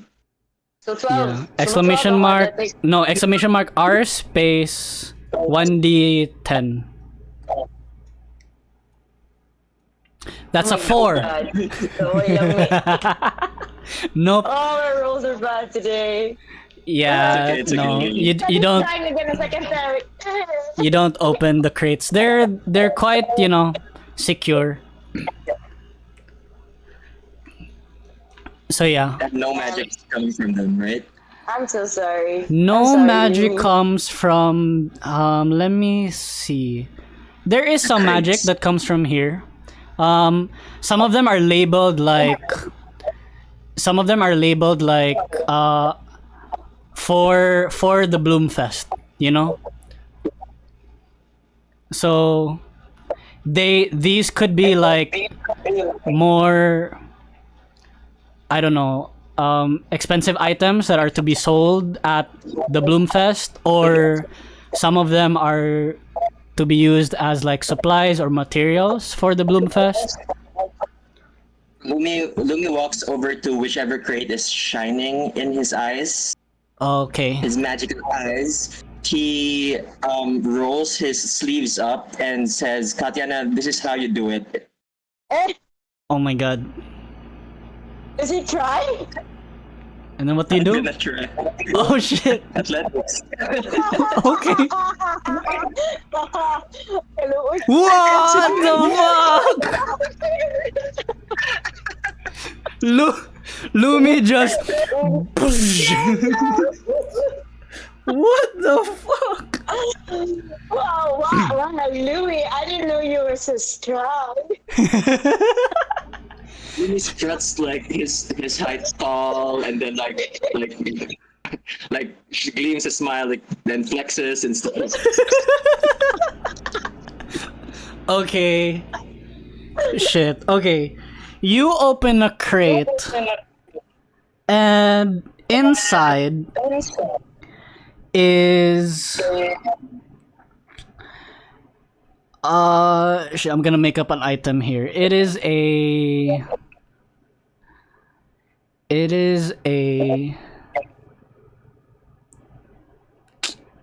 I wanna let's call it the firecracker chest. Yes. So you open a crate and there is a chest inside, and on top of it's a chest that's like flat on the top, like the lid is flat, and then there's a symbol on top, and the symbol on top is it looks like an explosion symbol, and it's a firecracker Yes. chest.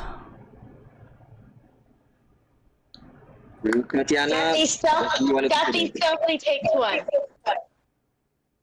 No, it's one. It's just one chest. There's a chest inside the crate. Yes, there's a chest inside the crate. You wanna open that too, big muscled boy? I think this need requires more finesse. It's not. It doesn't look like it. It doesn't look like it's locked or anything. It's Can There's- Katty Well, open it? Kattiana, go for it. Can Katty open it? Do I need to roll to open it? Or Go ahead. do I roll anything, GM, to open it? no. You can open it easily. Okay, sige. Open the chest! You open the chest, and inside it you see like rows and columns of what look like barrels or like tubes. So what is it? And then the barrels and the tubes, they look empty and dark, but after you open it, some arcane magic happens, and then the barrels start glowing. The inside of the barrels start glowing. And then you start to hear. Katty turns to Lumi when it starts to glow. Looks Okay, at them like, it starts to glow. Do you want to do anything before I continue the sentence? yeah. I don't know. Does Lumi want to do anything? I'm just looking at Lumi going, it's glowing. I watch in like anticipation. That's all. Okay. After it's glowing, you start to hear ooh, and then it's the ringing pitch sound starts getting higher in pitch until you hear and then you see one of the glowing tubes, a firework like explodes from it, and then fireworks And then just like, fireworks erupt into the cargo car one. can Katty like just quickly close it? Sure. You quickly close it, and I'll say like a good 4 fireworks exploded into the cargo car. But the interesting thing is, the explosions they're not like real gunpowder or anything. It's all illusion magic. And Oh. But And- can you like, someone, is the explosion like palpable? Like, did it really feel like it was fireworks or no, all like illusionary siya? yeah. Oh. So He claps his hands like a little kid, and then he like tries to perk up and listen to like ears out, try to listen if that sort of like alarmed anyone from either sides of the cable cars. yeah, it did. So the conductor here is like, hey, This is so near, cargo one. he's like, hey, anybody, it's the people over there. Hey, you, and then they're walking very, very slow. So while they're walking very slow, I'm gonna get back to you later.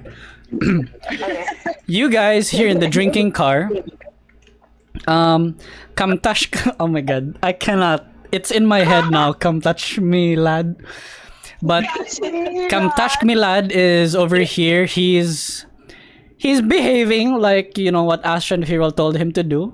You guys walk in the drinking car. He like tips his hat at you. There is a singular older human here at the bar. He looks like a veteran knight, right? Or less knightly now. More, he looks more like a retired, you know, fighter. And then there's a half orc behind the bar, cleaning some mugs and whatever. So you guys are seated like this. What do you guys do?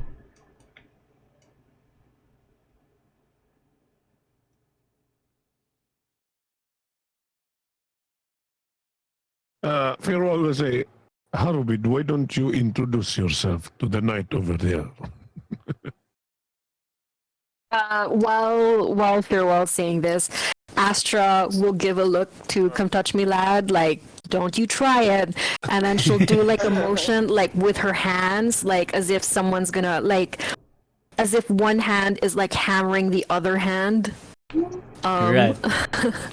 Yeah, Right, just to right. warn not to like steal from us. Yeah, come touch me, lad. Is just raises his hand, and then with his right hand he crosses his heart, and then just shrugs, and then leans backwards to like into this booth.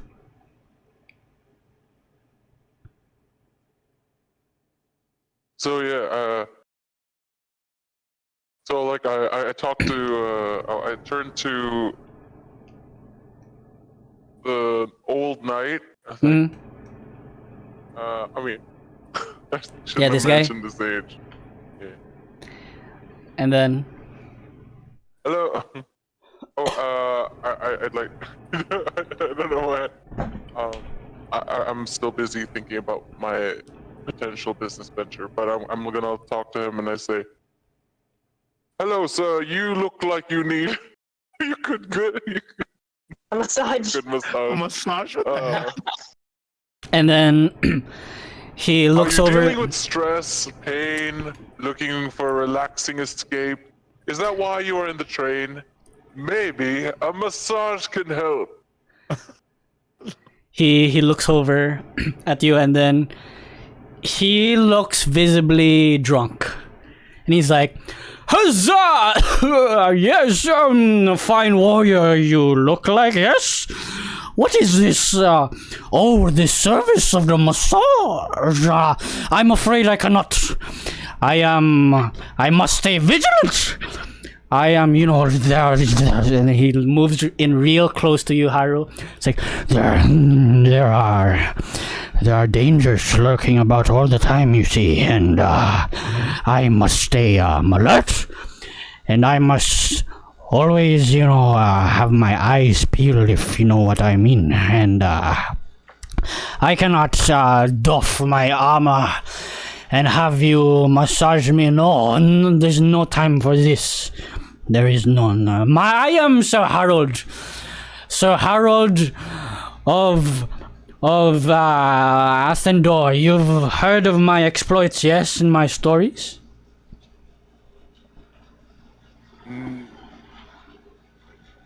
Oh, so you're that, Sir Harold? Yes. Yes, quite right. And you look like a fine warrior yourself. You are. Where do You are you? Sir Harold. I'm Lady Haru. Oh, Lady Haru, well met. Well met. You hail from which side of the pond? That side of the pond. That side of the Oh, it pond. doesn't matter. What matters is now. Yes, this is true. This is the present We're on the is. same side of the pond right now. Fir'ual actually just leans over to us and says, "There are very problematic people here. What is happening here now?" So please, I am quite concerned. What are the dangers you speak of? And how you want to be more vigilant? Why do Yes, we the need to be dangers. more Let me tell you of the dangers I faced in my time as a noble knight. First, there are these creatures, these creatures with a large bulbous figure that levitates and floats, and they have their multiple eyes on them. These are called beholders. You know this? Yes. And one time I faced 17 of them, and I swung and then he puts one foot over the bar, and then he takes out his great sword from his back. I swing my and then he. Oh no! You can Astra duck. Yeah, please make a dexterity saving throw. No! So 17. Okay, great. You duck out of the way. Haru, it's Astra and Haru. Oh no! No. No. He's like, I swing, and then Hold up. he swings, and then Haru, you get like clonked in the head, but his edge alignment was wrong, so he hits you with the side of his blade instead of the edge. So he just clonks you in the head, punk. And then he just continues his story. He's like, the 17 of them surround me. And there I was in the cave in darkness. I had my great sword in my right hand and nothing but a torch in my left. I had left my trousers home. I had nothing but my boxers, you see. And my curious on my chest. Bang, bang, as he bangs his chest. And yeah, he just continues his story. Rain, the half orc behind the bars, like leans over here, and then he just says to both Astra and Fir'ual. He says both to Astra and Fir'ual, I'm sorry about this guy over here, but what can I get you? The both of yous. Oh, some Fir'ual, please. Some red liquor for the Silver Dragonborn, and for you, sir? Fir'ual will just say, juice. From a fruit or from a leaf? Fruit will do. All right. Red liquor and some fruit juice. All right. And then he makes his stuff. All right, and Sir Harold is telling his story, whatever. Kamtashmilad is just enjoying the show over there. Yeah, and then Sir Harold finally say, and that is how I defeated these 20 beholders. Yes. I thought you said they were 17. 27. Yes, The number keeps getting bigger. It was the other time. I forget all these stories, they blur all together. One time it was 17, and then they got angry, I killed their 7, and then they sent 20 more after, yes. The numbers are getting bigger and bigger. Wow. No, that's And for totally that- believable. That's completely believable. Yes, it's quite believable. And then looking at his left shoulder and right shoulder, you are of the same group of adventurers. Yes. Yeah. I remember when I had my own group of adventurers as well. There was, and he just goes on this other tangent of his other adventuring party. Fir'ual just again leans over to Astra and says, first the Dragonborn, then the High Elf, and then this. This is a sickness of the highest order. I do not know what is happening. I wish I could cast sleep on him. He just keeps going. Oh, like Mike Drama with the microphone. And then he's just like, sickness. Yes, let me tell you of the plague of 56. So there I was. 56. he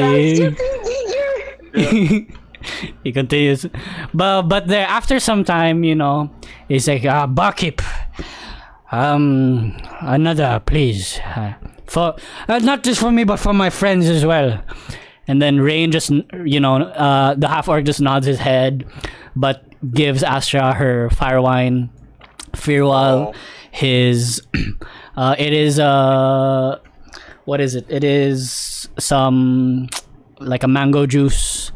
And then the half orc goes over to Haru and then says, I'm sorry, I didn't get your drink. What would you like? I feel like I still another shot of coffee. Coffee. Okay. Wait. Espresso. You mentioned your name is Lady Haru, and there's a silver dragonborn and a wild elf. Are you by any chance the Wolf's Guard?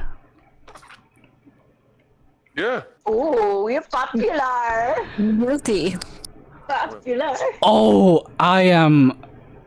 Oh, forgive the ruckus here, but I'm sorry. My name is Rain, and I've been following your adventures on the papers, and Do you- we have a plan? you I do. I must say you are quite an inspiration to, especially you, Lady Haru. I am half orc myself. You are quite you are setting quite the example for our kin. I want to say thank you, and drinks are on the house. Oh, I've never. Wait. Am I too happy that I don't want to? It's not spiked, is it? I say that in a jestful. Yeah, maybe you can do an insight. I don't know. Oh, you're too kind. Is it spiked? Of course not. I could not attempt to deceive a member of the Wolf's Guard. It is just coffee. I promise. So suspicious that he does know our names. I think I still want to do like some. I want to detect good and evil or something. or if he's So like, suspicious. Insight. Insight would be better than good and evil, because good and evil, I'll do yeah. some insight. Sure, go for it. But I'm doing it in a jestful way. You know, trying that he doesn't notice what that I'm like. Sure, being sure. suspicious. So did he say it's on the house? It's on the Okay, what house. I say? If that is the case, Oh my then god! make the next drink a dragon fruit juice. You got it, sir. Dragon fruit juice coming up. And goes make dragon fruit juice. With your insight of 3, you cannot read this guy, Haru. I don't know, maybe it's the shock of getting recognized, or maybe you haven't seen a half orc in a long time. I don't know. But you cannot read him. I don't know. Just too friendly. Too I'm friendly. not used to getting free. So I'm usually the one paying for these, so just kidding. Do you say that out loud? No, I'll keep it to myself. Okay. Because I don't Well, notice, right? So I don't see anything. Oh wait, you know what? Could I talk to my friend Astra for a bit? I was like, Astra, could yeah. can you What? help me assess If he's what? if any of our He drinks are drunk okay? Haru or not. Astra says, I'm afraid I do not have very much other than detecting magic. Maybe you have a better PP. So you want me? So you want Big us to PP check whether energies. if he's telling the The, truth or not? lady-in-law with the big PPs. Please, So I'll do an inside check. Yeah. so I'm leaning towards the two of you, like my arms are both. It's like, oh, this Okay. is great. Can you check this guy? Fir'ual, yeah, he seems to be quite genuine in saying that you guys are. He's a fan of you guys, and when he was talking specifically towards Haru, saying that Haru's an inspiration to him and other half orcs, he was being genuine. Oh, okay. Perhaps he could just be a really good person. Or a Really? really avid fan. Yes. Wait, I give him my calling card and a free chalice. Oh, thank you, Lady Haru. I will treasure this forever. It's every chalice I make, I give my signature H/, kind of like a Zorro, but H. Yeah. I am not That's familiar what with this, but Authentic. I under It's an I authentic Haru design. yes, I promise I will not try to barter or sell it. Okay. I trust you, Rain. Yes. At this point, Oh, I don't. Do we know his name? I'm sorry. yeah, he introduced himself. He introduced Oh yeah, himself. okay. Yeah. At this point, Cheers. cheers, yes. And Sir Harold is like, yes, cheers. Let me tell you. Again, another story, man. Yeah. So, of the time I drank 42 part kegs of me of wants to ask if we could receive a quest. quest. At this point, two other figures enter the drinking car. First entering is this Arakokra, also clad in armor, full armor. And his armor looks, newer and more well kept than Sir Harold's. But he is quite of the shorter stature. He's like 4'10", and then after him is he stays there, and then a very elegant Arakokra looks like a peacock. Walks behind him, and into this booth over here, and this Arakokra, who's like shorter with the armor, he's got quite like an intense stare, like making sure he's very vigilant. It's like where Sir Harold said that he has to be alert and vigilant, this guy actually practices it, so. And then he sits there. He's the real deal. Yeah. And then he leans over to to the peacock Arakokra, and then she tells him what he wants, and then he goes over here, and then he says to Rain, he says to Rain, we'd like your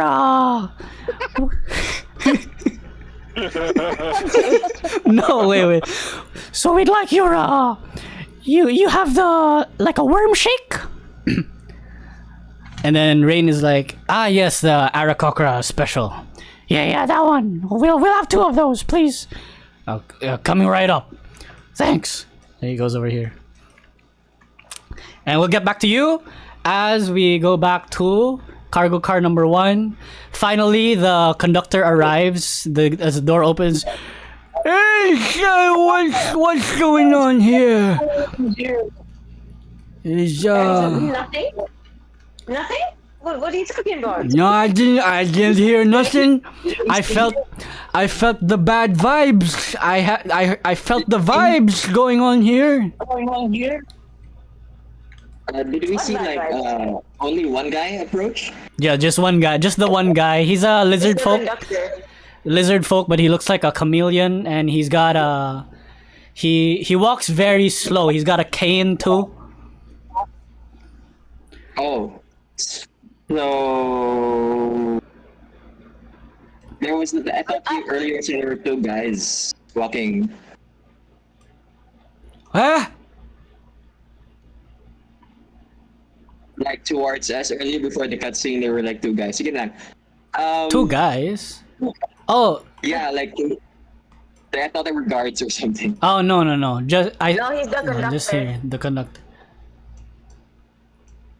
Lumi's going to Sir, I don't know what approach you're and said, talking about, sir. I mean, there's nothing going on. Maybe you're hearing things. Being stuck in the conductor room for so long. No. You see, I have a special connection with the vibe, and I felt the vibes here go crazy for a bit, and I know it had something to do with, and then he raises his hand, the one that isn't holding the cane, and it's like shaking because he's got wait, what shit, wait, what is that? Fuck, wait, shaking condition. Parkinson's? Parkinson's? Yeah, he's got Parkinson's. Sorry, the tremors. Oh, boy. He's got Parkinson's, so he raises his hand and it's shaking, and yeah, I'm feeling the vibe, and it's over there, and his hand like locks in, zeroes in onto the crate that you opened. He goes over here, and then the crate is still open because the chest, you guys just opened the chest. It's like, you played with the firecracker chest. You did. So Katty No. walks towards him and then kanang positions herself like she covers the open chest. Mm-hmm.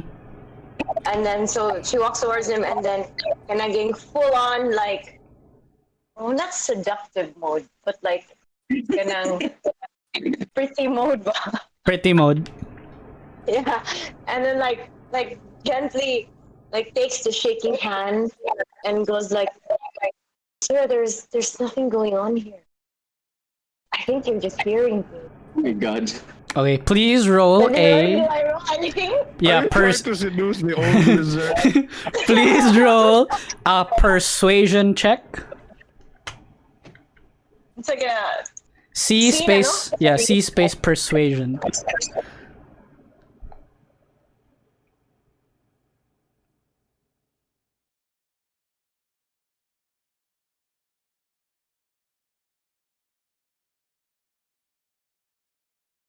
Twelve. I don't know if that's out. 12. Bardic, But- Bardic. Okay, no. But this happens. So you hold his hand, and then his eyes are, because he's a chameleon, his eyes are like, like one is looking another direction, the other is looking another. And then as you hold his hand, the eyes like lock in to like Kattiana's face, both of them, and he's like, no, oh. And then he's like,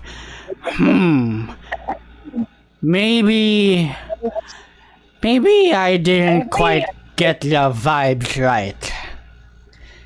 You both of you give off a good vibe.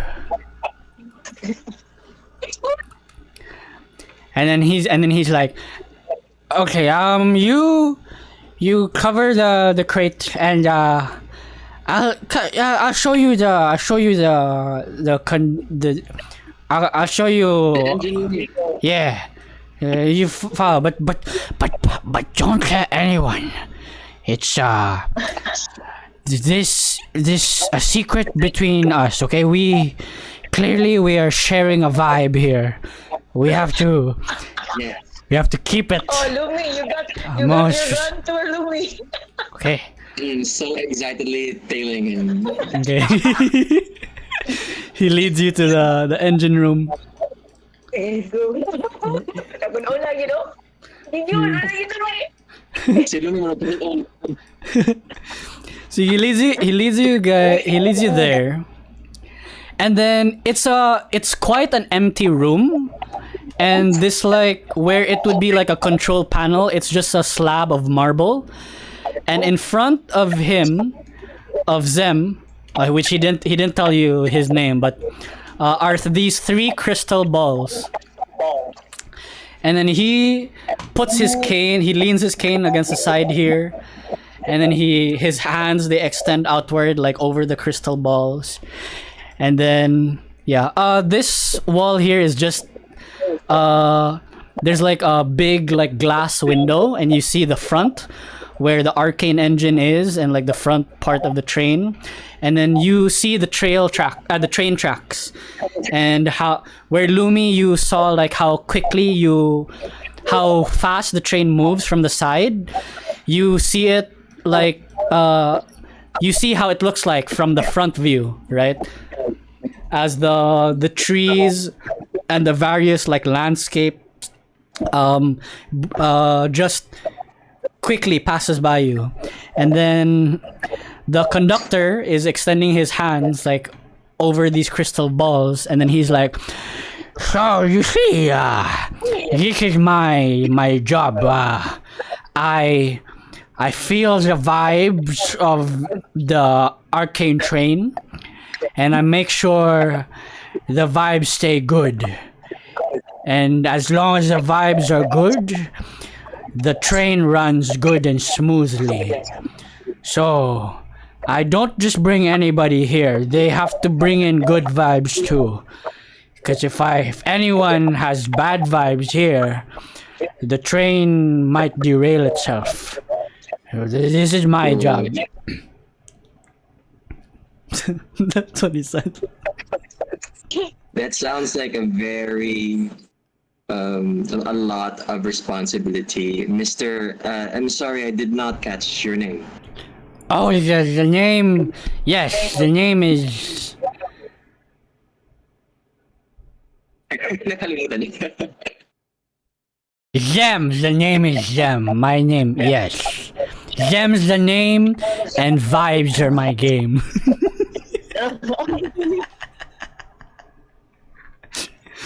Yeah. Would you like to give it a go? Yes. No, that was a joke. I'm not gonna let you take over the train. No, what the hell? No. Lumi is visibly distraught. Can Kathy try and convince them? Are you? Oh. What will you say? so Kathy walks up to Zem, and then puts on the some smoldering look with some. Okay. And I'm like, but you said it runs on vibes, yeah? And we Oh have my very god, good I've been vibes. used to this Vibe whole going time. here. Damn. So maybe just this one time. Yeah, Okay. you can show us how it's done, and Yeah, like, So- we can watch you do. So earlier, Zem's eyes were locked in on the crystals, and then Kattiana goes over and does her smolder, and then both eyes are locked onto Zem, and then Zem is like, no, I can't teach you. Oh. You know what? I think because you give off really, really good vibes, you probably could pull it off. So, we'll do this, okay? I won't let one of you control the whole thing. So, you, Miss Lady, you can control this one. So I'll scoot over, move you over here, and you, equally gorgeous man, you can control this one over here. And so what's going to happen is you place your hand over the crystal ball. You're not touching the crystal ball, okay? You're not touching the crystal ball. And you just project your good vibes. So stupid. Wait, he says, what I need you to do is think of the most positive and good memories, or it doesn't have to be memories, it just has to be good thoughts. Project them outward into your hand. You feel it from your brain into your neck, onto your shoulder, into your elbow, into your hand, and project them onto the crystal ball. And the crystal ball and the entire train will feel your good vibes. And this is how Lumi's happy thought is that he is imagining himself Okay. on the front of the conductor car, literally outside, and he's walang problema with wind friction or whatever. He's playing some rock theme, you know that ano ba yung tawag dun? That show that I forgot the name. But he's doing a rock theme, the train is so fast and he's just playing really shredding on the guitar. right. Like the dude in Mad Max. In Mad the Max. one- Exactly, I was going for that. the Blue Warrior. Yeah, that is right. Okay, great. Okay, that's good. So that's Oh. Lumi's. Poleras. And Polera, Kattiana, awesome what's your happy thoughts? What are your good vibes? Yeah, good vibes was at the end of arc 1 Uh-huh. after we finished everything, and then at the end we had that huge party stuff where everybody was just relaxed now and everybody's hanging out. That's her happy thought. Aw. That was at that moment that she really felt like she was actually happy and she was safe. So that's her happy vibe. Great, that's great. All right. And now I want you guys to both please make me an Arcana check with advantage. How do you want that, Gani? See? Arcana, no? See, I thought it was something like wisdom save. Their mind merges with the train. Nat 20 vicious. Not 20. Okay, Kattiana rolled an 18. All right. And with that, your good vibes and your positive thoughts have been accepted by the crystal balls and the train runs smooth. And Zem says, "Ah, yes, both of you are masters of the good vibes. Very well." And we can end it from there with you guys. Going over back to the drinking car. Rain has given the two Arakocra here their worm shake. It's literally just mashed up worms and mixed with some milk, and they are drinking that there. The peacock looks very, is quite calm and has this curiosity about her, she's observing everyone or in this car and taking note of what everyone looks like. She glances at everyone but stays on everyone too long. It can be confused for staring sometimes, and whereas the other Arakocra in the armor is really still looking around, but more about for safety and protection on for the other Arakocra. And yeah, Sir Harold is telling another story, but no one's listening to him at this point. He's just, yeah. So this one time. Yeah. Ur'zudel, so you're in a drinking car. Rain kind of gestures towards you and then says, "Oh yeah, for you, sir, what kind of drink would you be having?"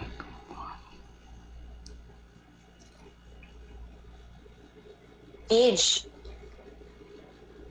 Yay!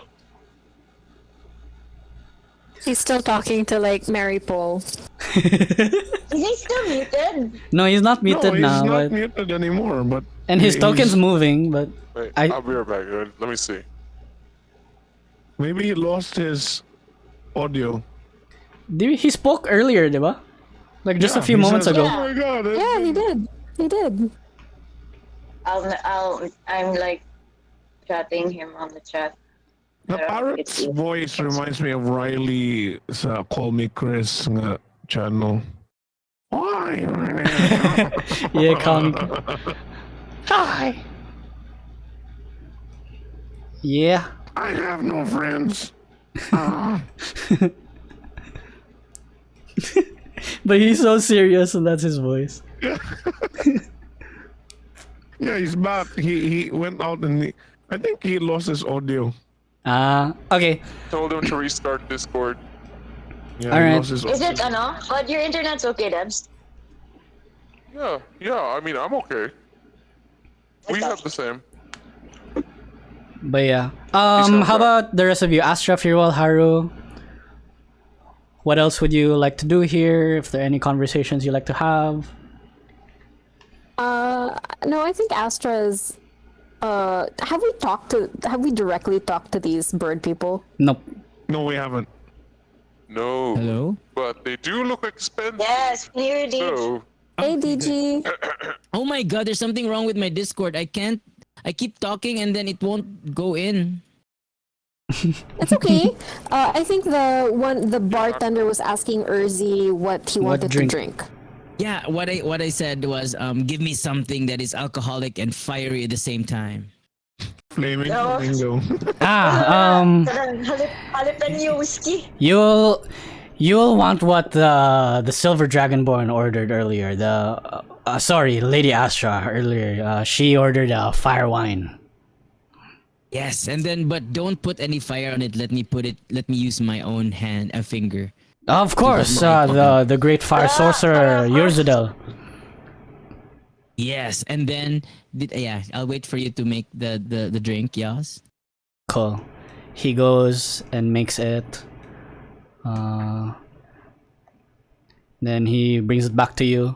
Yeah. So when he gives it to you, it's presented in like a metal cup, and the liquid looks pitch black.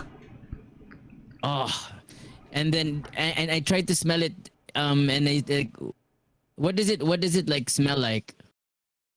Right now, it smells like charcoal, but he does remind you like, I'm quite excited to see you light it up. Perfect one, kaya ang B52, Dij. Yeah, and then with my practice of precise fireball with a small amount from my finger, I point Right. it to the glass. Yeah. Or the and I light it up very precise, and then Great. it like flew created a blue flame. It like whoosh, and then I gulped it in one drink. But what I did next was kind of different. I stayed it in my mouth and I lit it more from my mouth, and it gave me a little bit of a burst of fire out of my mouth. Whoa. And then Rain goes, "Whoa! I've never seen anyone drink it like that. That's The- quite impressive." And then I said, "Now that's what I call a fireball." Yeah. Very impressive. Quite the show. And then Sir Harold beside you is like, yeah, speaking of fireballs, there was this one of my allies, you see, was a wizard, and they loved casting fireballs as well. It's not pleasant wearing metal armor around a pyromaniac.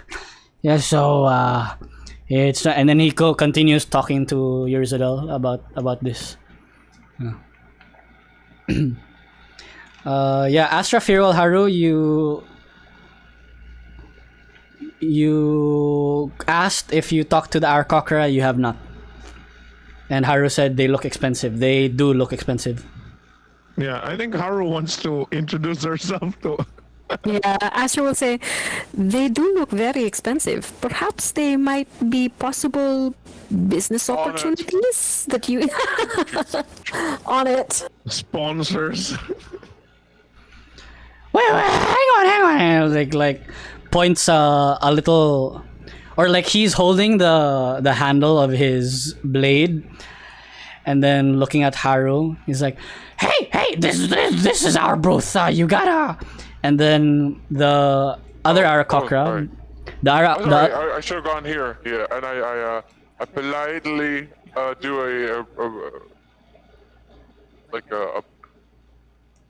I'm not sure. Should I bow or curtsy? I'm not sure anymore. You know what? I'll do a mix. I'll do a bow and a curtsy. great. Then and then the peacock Aarakocra just chuckles a little bit, and then says to the other Aarakocra, says, "Keys, darling. It's all right. I'll let her through." If you say so, princess. It's there. The princess will see you. I introduced myself as Haru, Haru Wolf's guard. And so I also used to be. I told them I used to train from the Order of the Crown, but Conquest was much better. I'm joking. I'm joking. Okay, and how much I revere royalty when I heard the word princess. Keys is going to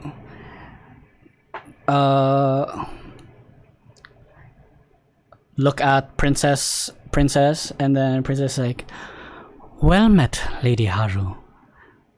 I am Princess Airel. This here is Kizanrir. He is my bodyguard." Yeah, so don't you try anything funny.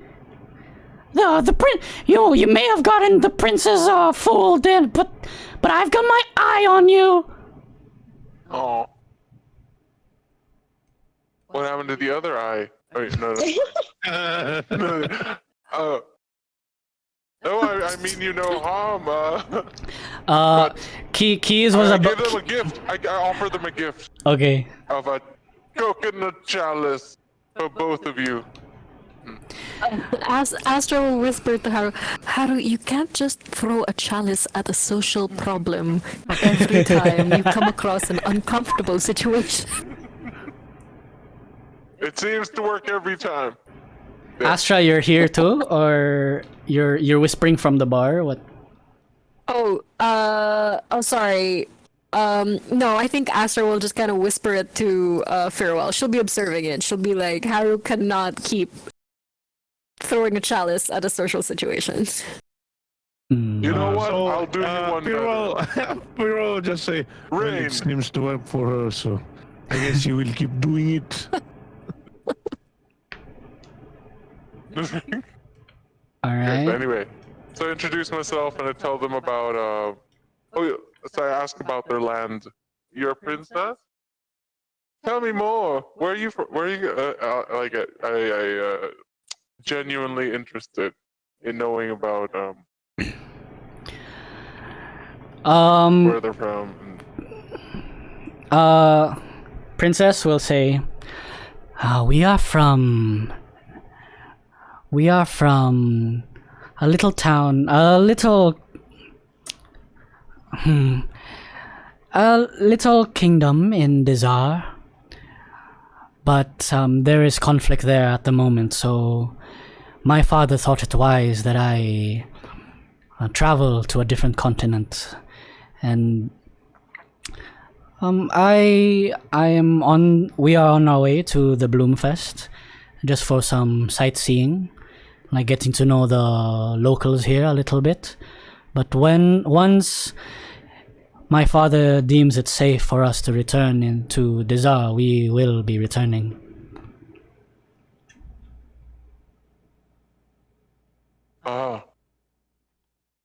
So there's a little bit of conflict. How do you plan to resolve this? Are you doing a diplomatic mission? Yes, there are. Look around. Yes, the issue with Dizar is it used to be part of the Kingdom of Corinth, but in recent years the people have wanted some independence from Corinth. So there are lots of groups now wanting to create their own kingdoms, our people as well included. But this is now the problem, see, is many of us who want to separate from Corinth that are occupying Dizar now want to make our own kingdoms, and now it's a matter of conflict between the new kingdoms there in Dizar, and it seems like there isn't enough land for everyone, but the truth is there is, and it's just a matter of learning how to share.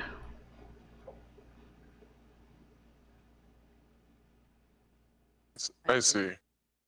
I hope your lands you can resolve your country's problems. Meanwhile, tell me more about your. What do you plan to do in the? I too shall be going to the Bloom Festival, or Bloom event. The Bloom Fest. The Bloom Fest, yes. Yeah, Yes, I think everyone on this train is going to the Bloom Fest. Do you have a booth? Oh no, we're tourists. Yeah, Princess said we're just sightseeing. All right. So be sure to visit my booth, and I give them then I give them the chalices and my calling card. The princess is like, "Oh, you are a wood carver." Yes, among many things. I can see that.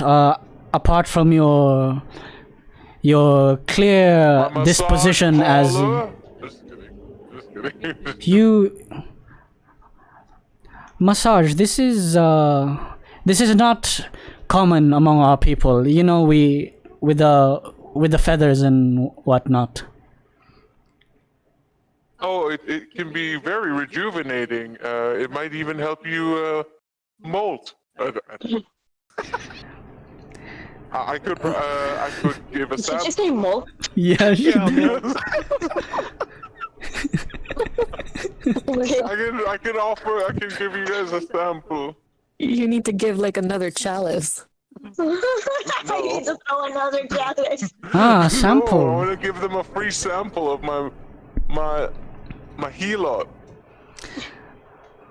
I could use a sample, and then Keys is like, wait, so this is this massage service thing, we can't do that here. You gotta. I'm sorry, princess. I don't think we. Oh, nonsense, Keys. She can come by our room, and we can do her helot service there. Okay. Yes. For royalties is a special offer. I actually have some employees that usually do this. But you get the special, the Haru special. Wait, that doesn't sound right. Oh, but of course we Yes, do not want to receive this helot from people that you've taught. We want to receive it from the master herself. From the original. Oh, of course, yes. Oh, also, I know you're going through a lot, and power of the massage can actually relieve you from your tensions and stresses from the war and conflict, and it might my reduce God! feelings of aggression and hostility. Yes, this is quite intriguing. I must experience this helot. Yes, it will heal you lots.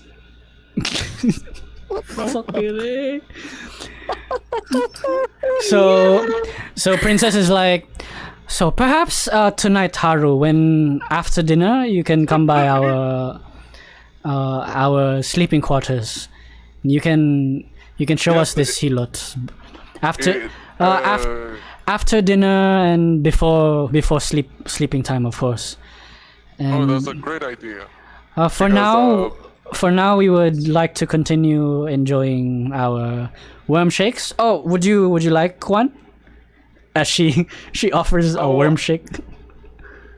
I respectfully decline because I'm already a little shaky from the caffeine, the amount of caffeine I've been taking. So, hey, thank you, but enjoy your worm shake. Of course, and thank you for your chalice and the calling I bow card. curtsy. Ah, yes. And then she whispers to Keys, quite an interesting gesture is the mixture of the bow curtsy. And then Keys is like, yes, princess, it's a bit of a weirdo, that one.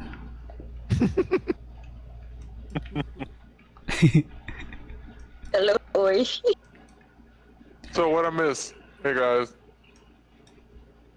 He's still talking about the beholders. Oh, Sir Harold at this point is talking about talking about Fireballs.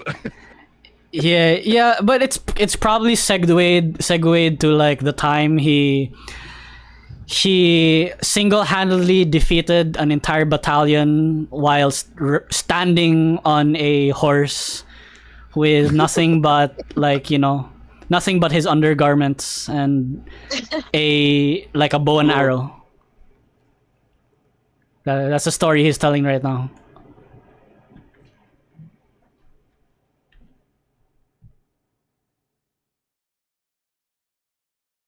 Okay, so not much then. All right. Not much. But Carry yeah. on. Yep. I'm surprised this guy hasn't. I'm just looking at him. Hey, Astra kind of looks like you, but colorful. Oh, this guy. Sorry. Dragonborn. This Dragonborn's kind of quiet. Astra sighs and she said, I can't believe I have to have this conversation again. But yes, does somewhat look like me, a bit more colorful. Stay away from him, though. I know. Just, I mean, I look like Rain, but we're not related, right? Yeah, that's exactly what I mean. I have existential thoughts because I don't know. My dad was like a barbarian, a crazy, All right. village, a lot of villages. Okay, let's fast forward a little bit. All right. We are. I want to say it's around dinner, and dinner is ending. You guys are probably in the dining car, including Kattiana and Lumi, of course. And We're back now from our good vibes. yeah, back from your good vibes. Everyone in the dining car. And before we wrap up, because it's 2 hours and a half already. It's been 2 hours and a half already. Before we wrap up, let's have you guys maybe you guys can talk about what's happened today. Because Lumi and Kattiana experienced their whole thing, and then the rest of you guys met royalty and a drunken veteran. So you guys can have this round of roleplay before we wrap up. Okay. Astra will kind of sit. I'm assuming we're all kind of sitting together, in our section of the car, and then she'll be like, I'm not exactly sure what kind of people are drawn to the bloom, Haru, but the people that we've met on this train are certainly unique. And then she looks at Fear ugh. We've met some strange people and some rude people, but certainly all of them are not boring.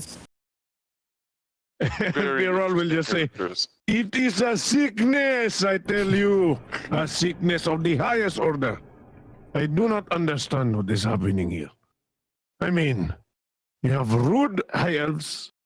You have I never met. cheating Dragonborn. The only people who seem to be good are the bird people, and they eat worms. So, Well, what do birds eat? They eat worms, right? I wouldn't eat worms. Maybe their palate is similar.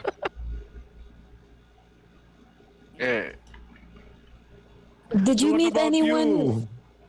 Yes, did you meet anyone interesting, Kati? Lumi? Lumi is just like grinning from ear to ear. Are you guys still on your trip? And I am so still on my good vibe. And like you know that commercial sa Old Spice, like I'm on a horse. Similar, but train. Parang I'm on a train.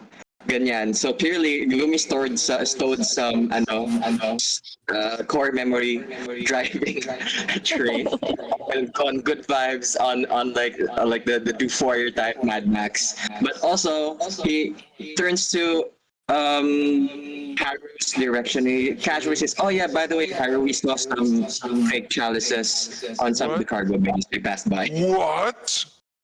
Yeah, it Does looks it have totally the fake. age? It's Does it have second my personality. age? It looks like yours, and then he looks like he turns over to Kattiana and says like, Kattiana stole some. I think she pocketed one of it. And Kati, did you? Yes, and then so Kathy like proudly removes it from where she hid it, and then showed it to Haru and goes like, "Look at this, Haru! Look what we found in one of the cargo dens. It's like a China version of yours." You mean This is like a knockoff of your stuff. how who? It must be from someone from this train. And then Kathy, what was the name of the box? Someone's in charge of this. I need to speak The, to the manager. the box where she took it from. Ito, the name ito? Craft something. Crafts, yeah.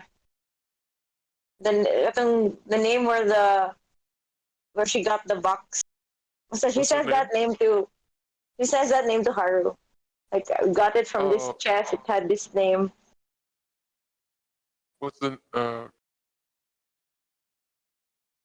Hello, I forgot yeah, the tell M. me more about this type. The little okay, Timmy. so- No, the craft. the The box fire- where we got like the knockoff version of Oh. Haru's wares. Aisles, crafts, and thingamajigs.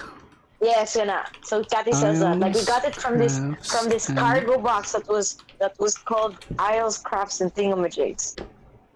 And then like Kathy looks really like kuan ba kind of upset na ni copy sa work ni Haru. Look at that. Like we need to find out who this imposter is. Clearly He's on the disappointed screen. and upset. Yeah. Then But other than that, the train was awesome. We had good vibes up in the front. Right, Louis?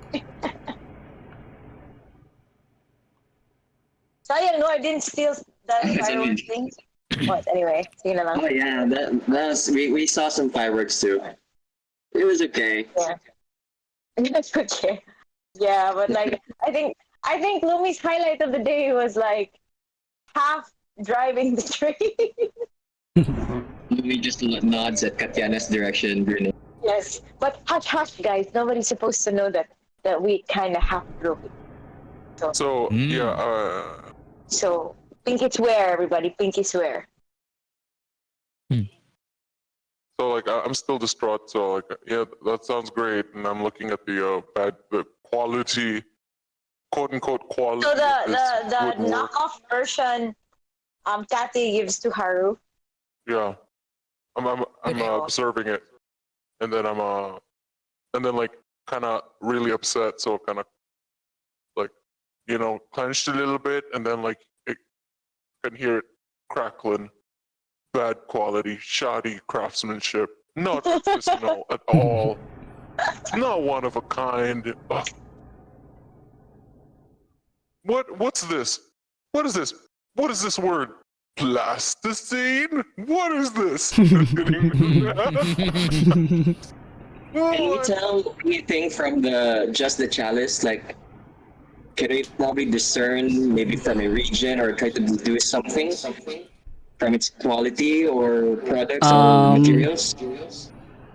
Interesting. Yeah, can we investigate? Or I don't know. Sure, you guys can make either an investigation. Sure, make me an Everyone? investigation check or perception. Everyone? Those who want to check out the chalice? Okay, I would want to check it out.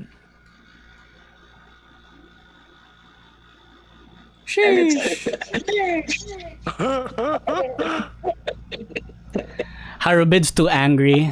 You can't. Gotcha, Angie. You not focus enough. Okay. But with Lumi and Fir'ual's perception, Damn, that's You- very high perception. you see that the wood grain on these things look unnatural, wherein it looks too perfect, you know, because naturally wood and the grain of the wood, like, you know, curves and like bends, and then some of the rings of the wood are like wider apart, some are like closer, you know, there are imperfections in the wood, but this one is like too perfect. And Ur'zudel, with your investigation, Yeah. and like merge with the perception from Lumi and Kun, you can discern that, oh, these are the reason why they look, the wood grain looks too perfect is because these were transmuted, and instead of getting wood that exists, you know, from trees and whatever, and then carving it up, a spellcaster transmuted these to make it look like Haru's carvings. So it's like a convoluted way, a very long magic version of 3D printing. Damn. That's why they all look alike. They all look alike, Basically. and yeah, Oh, that's so not right. If you have like a 3D printer and just print Then the. I side quest si Haru. side quest. Oh my goodness. side Lumi quest. turns towards Harubid, and he, after holding the chalice and making those parang deductions, and says like, Harubid, are you sure you have not come across any bad in doing business lately? None that I know of. I mean, I've been so busy just planning this Bloom Fest.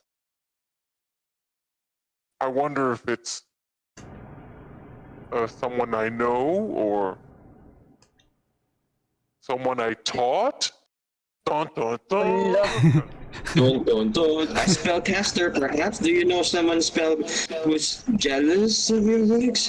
Jealous of your companions? I'll be honest, you guys are the only spellcasters I know. Then you look at my spells, like all mostly fire-based. Yes. Don't touch the You chalice. know something about this? I mean, I need to know more about this spell. I don't really. I know a few spells, but I'm more, I'm more brawn than anything. So My best lead so far. I was enjoying myself too much to investigate the cargo hold. I'm sorry. All I can say is it must have been a jealous spellcast or of some spellcasting capability that has taken envy upon your empire's success. okay. Emporium. So, and do you think they might be in this very trade on their way to the Bloomfest? I can't Oh, imagine. the cargo's there. Yeah. So, I'll figure it out once I see the exhibitions and the other. Oh, makita na ni Haru. I'll find out who this We can knock at every cable car and go Cinderella with the chalice. Isles, crafts, and thingamajigs is. I'll see about that. All right, and with Haru saying I'll see about that, you hear very, very faintly, but only the ones with the biggest PP, right? Biggest PP. PP Biggest what, is PP is Lumi with 22. Lumi, you hear like 1, 2, 3 cars down around where the first class car is a scream. The scream from the waitress, see Mary Pole. Oh dear. Oh no. What would you like to do?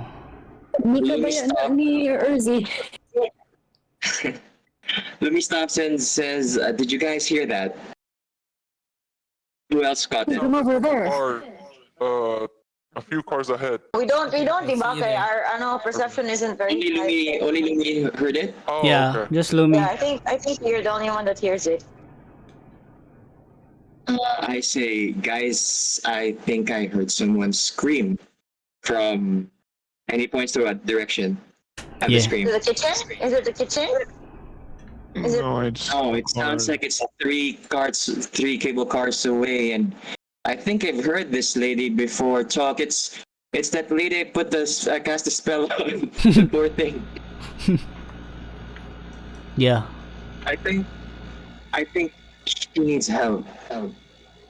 We should probably go help her. Okay. So we go there. Cool. Yeah, let's. It's this way. Come on, guys. So you go there. Okay. When you arrive in the Maybe drinking car, you see Kamtashkmilad also exiting the drinking car, moving towards the first class. Come touch me, lad. Has touched. No, he came from here and he's moving towards this direction. And as you enter the room here in the first class car, you see Mary Pole like here, like on the ground, and then Rain is like comforting her. Sir Harold is like knocked out on the couch here. Let me put him like that. Kamtash Milad is there, and then Mary Pole is scared and crying and whatever, and then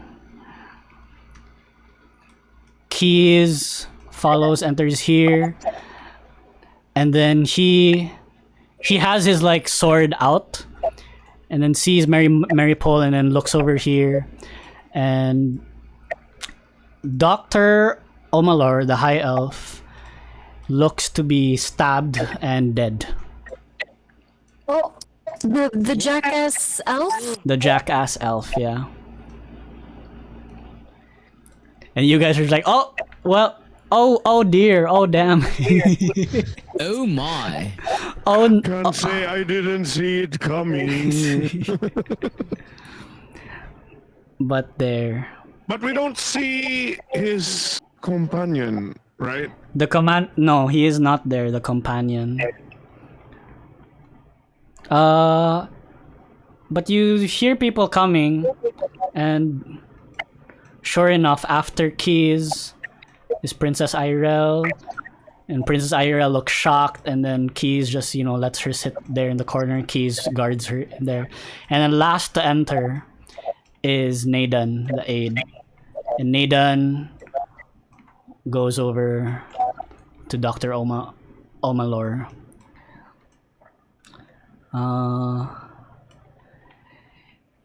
Sir Harold seems to he's knocked out drunk, whatever. Kamtash Milad just came from the drinking car where you guys came from. Like, you had to pass through, right? And you saw Mary Pole, Mudtop, and Rain here looking at this booth. And these people just arrived. And yeah, with that, I can say we will wrap up this session. It is GG. murder mystery. I love it. I love murder mysteries. Is this a Knives Out thing? I'm gonna be I Haru. can't say I'm shocked he's dead though. Like he, Yeah. I can imagine a lot of people want him. Want him dead. Yeah. Yeah. Who want him dead the most? But yeah, you guys still have your powers and everything, okay? So if any of you would like to spend money to resurrect, Dead. yeah, well, Where's the dead? you can if you like. But I mean, do I want to? Do you wanna waste that on? but yeah, that's up to you guys and what you guys will decide next session. But for now, I will tell you that you guys do level up. So you're level 15 now. And Well, we could revive him, right? And then we can kill him again after. You're so evil. we just woke you up to ask questions. Just revive and then say, "Who killed you?" Okay, thank you. Bye. Thank you, bye. yeah. It's what's needed. Oh, you know what? I'll just do speak with dead. So we don't have to bring him back. We'll just talk to him. Yeah, you can do that too. But yeah. I murdered him. So again, you guys level up, and that's this session. I hope you guys, it was okay. It was just RP. Thank you so much, man. Very It was fun interesting to characters. yeah, it was very fun to explore the train and end it with murder. I'm gonna end up listening to Call Me Chris because of Keys and Rear's voice. Yeah. But yeah, Okay, guys, I gotta hop off. Thank night. you so much, guys. Good Bye. night. Good night. GG. Hope you enjoyed and you liked the characters and everything. It was fun to explore. Bye, guys. It was funny. Bye, Sonny. GG. Thanks, Queen. Bye. Good night. Good night. See you next time. Fuck guys. See you next See you time. next week. Bye. Bye. Nabuang man akong Discord. I need to restart this Discord thingy kasi nag-mute niya di makita if mo green ko nabuang na ni. Thanks, Wayne. It was fun. Bye. GG. Bye. That was Wolf's Guard. Episode 9. Something's up with my Discord. I need to fix this avatar thing. But yeah, thanks for watching. Hope you guys enjoyed. See you next time. Bye-bye.